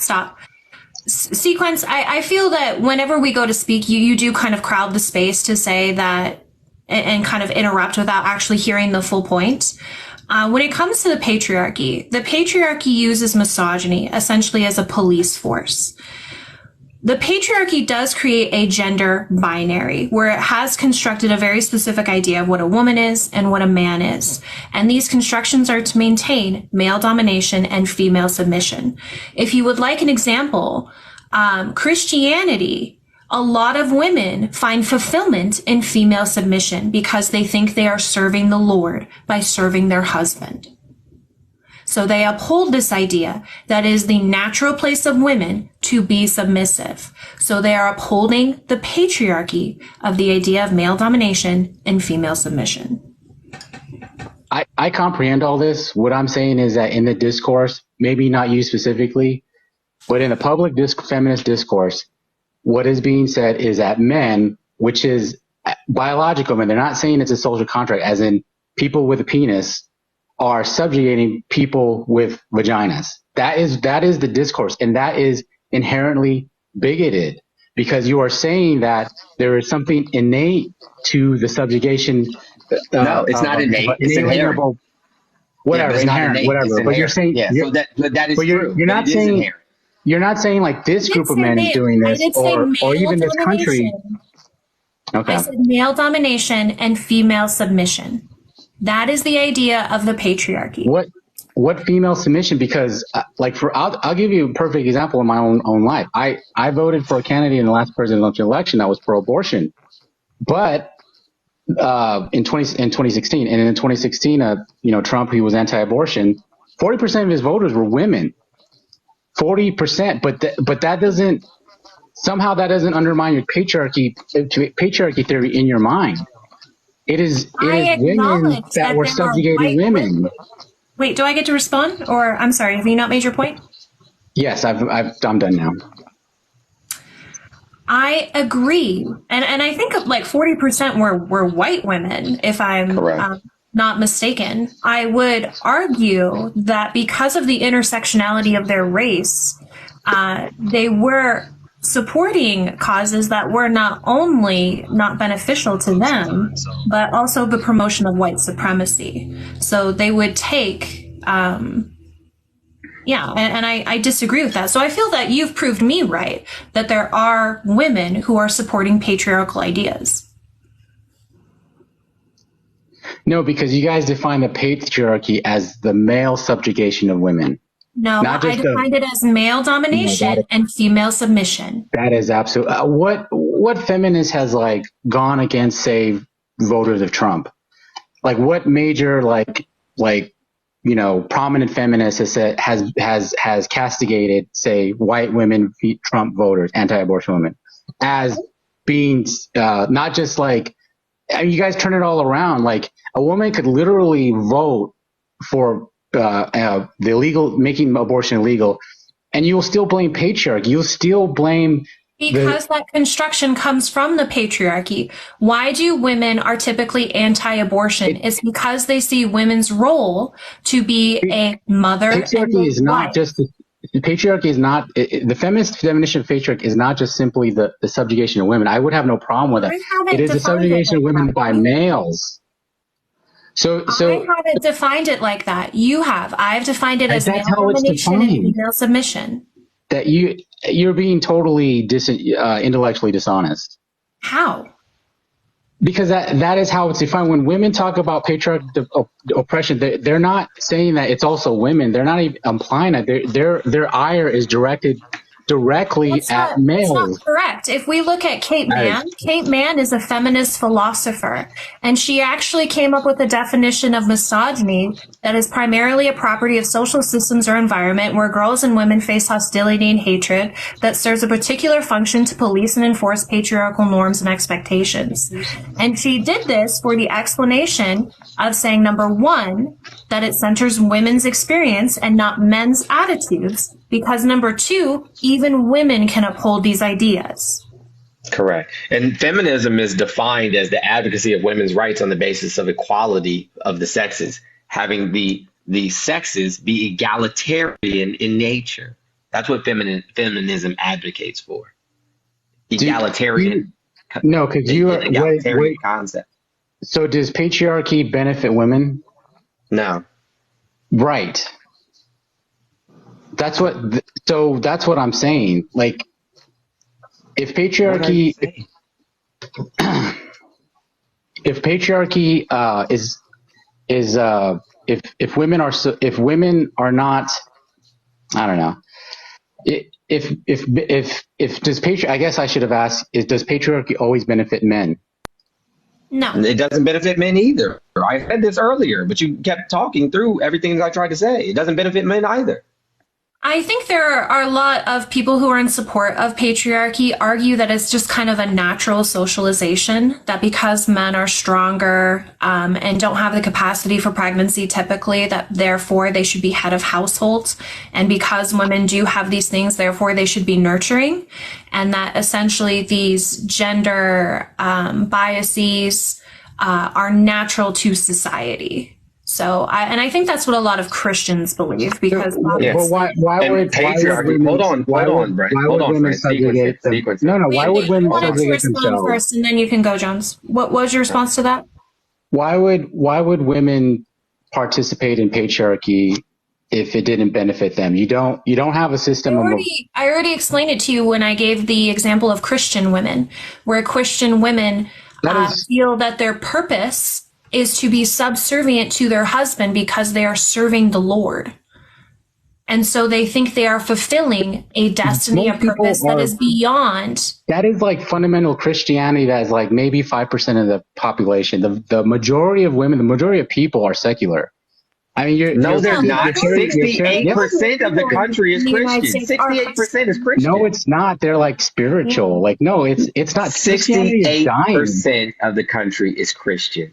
They identify as like this. They're not fundamentalist Christians, like you're saying, where they want to like I'm familiar with right-wing Christian nationalism and right-wing Christianity. It's the majority of Christian sects, even if your percentages are correct, they don't believe in that. You're saying 68% of women believe that they should be subservient to their husbands. That's both. Nope, didn't say that. But you said it was only 5%. No, but that's what you exactly implied. I would say conservative women very much adhere to the gender binary because of their Christian beliefs, and they think that the patriarchy is a natural way for humans to socialize. If anything you were saying was true, that the divorce rate wouldn't be over 50%. Well, there's study after study that talks about why conservative women are some of the happiest demographic, and it's because of that reason. What? Have you actually read those studies and see how they were done and who did the studies? Yes, this is something you always do. You always imply no one knows anything but you. No one else has sources. I know where you're going with this. Yes, I've looked into the subject. I've studied it. No, I'm not just talking about. I'm talking to Kenzie. Jesus Christ, bro. What'd you ask me, Jones? Those studies about conservative women, you know what I'm saying, being the happiest. Like, one of those is done by AI, analyzing facial features on social media. One of them is done by BYU. It's only 700 women that they you know what I'm saying, that were part of the study. And I mean, I would argue that that's bias as shit. I have a couple that talk about why conservative women are among the happiest demographic. I don't think they're BYU. I want to say it's Fisk and someone. I'll have to go to my sources to get it. But one of the main reasons is because of essentially the gender role that has been outlined within the patriarchy, and that when women become wife and mothers and caretakers and support their family, that they are fulfilling their role and purpose within society, which when they feel that they have those purposes, it makes them happy that they're doing so. So it essentially they think their indoctrination is what, or excuse, they think their subjugation or their exploitation is actually their role in life. Right. I just don't. And patriarchy itself, just for sequencer, I think that's your name. I'm sorry if I mispronounced it. Patriarchy is defined as a system of society or government in which men hold the power and women are largely excluded from it. Correct. I agree. Yeah. But men encompasses half of the planet. And men, and when you look at every statistic, men die more, they die sooner, they commit more crimes, but they're also the victims, violent victims of most of the crimes as well. I read those stats earlier. Yep, that's a fact. Yes, and also here's something you don't know. Look, and I do have sources. Hold on, let me just finish it. American Scientific released a study that showed that men have SA rates at parity, near parity to women. So by every measure, American Scientific is not a peer-reviewed journal. Well, the study that it released looked at was a very large study, very thorough, and it included SA rates in jail. And when those were included, well, why are men more likely to be essayed in jail? Because they are put into the situation. See, this is what I mean. You are again prescribing a bigoted point of view to men. I'm asking you a question. I'm asking you a question. Why are men more likely to be essayed in jail? So, do you think if two people are of the same sex that they share culpability? Asking you a question. I know you know the answer to that, and I'm asking you a question. What is the answer? Because they are put into a situation where they're vulnerable to predators. No, that is not what I think the answer is. That is why. This is what I'm saying. Yes, it is. It's not. Do you think all men my answer is because there's no women. That's not true, because when you look at SA rates in female prisons, it's because there's no women. That is not true. The American jail system is absolutely brutal. True. It is absolutely not true. It's absolutely and there's prison systems that don't have these rates of sexual hurting. Sorry, I almost said the word of SA. So it is because they are in prison. What kind of prisons don't have these rates? Like prisons in China. Well, first off, I won't get into it, but the U.S. just has more prisoners by far than anyone else by by a factor of 10. But do you think that SA is a gender-based crime? No, because men and women are both, like I said, at parity victims of this crime.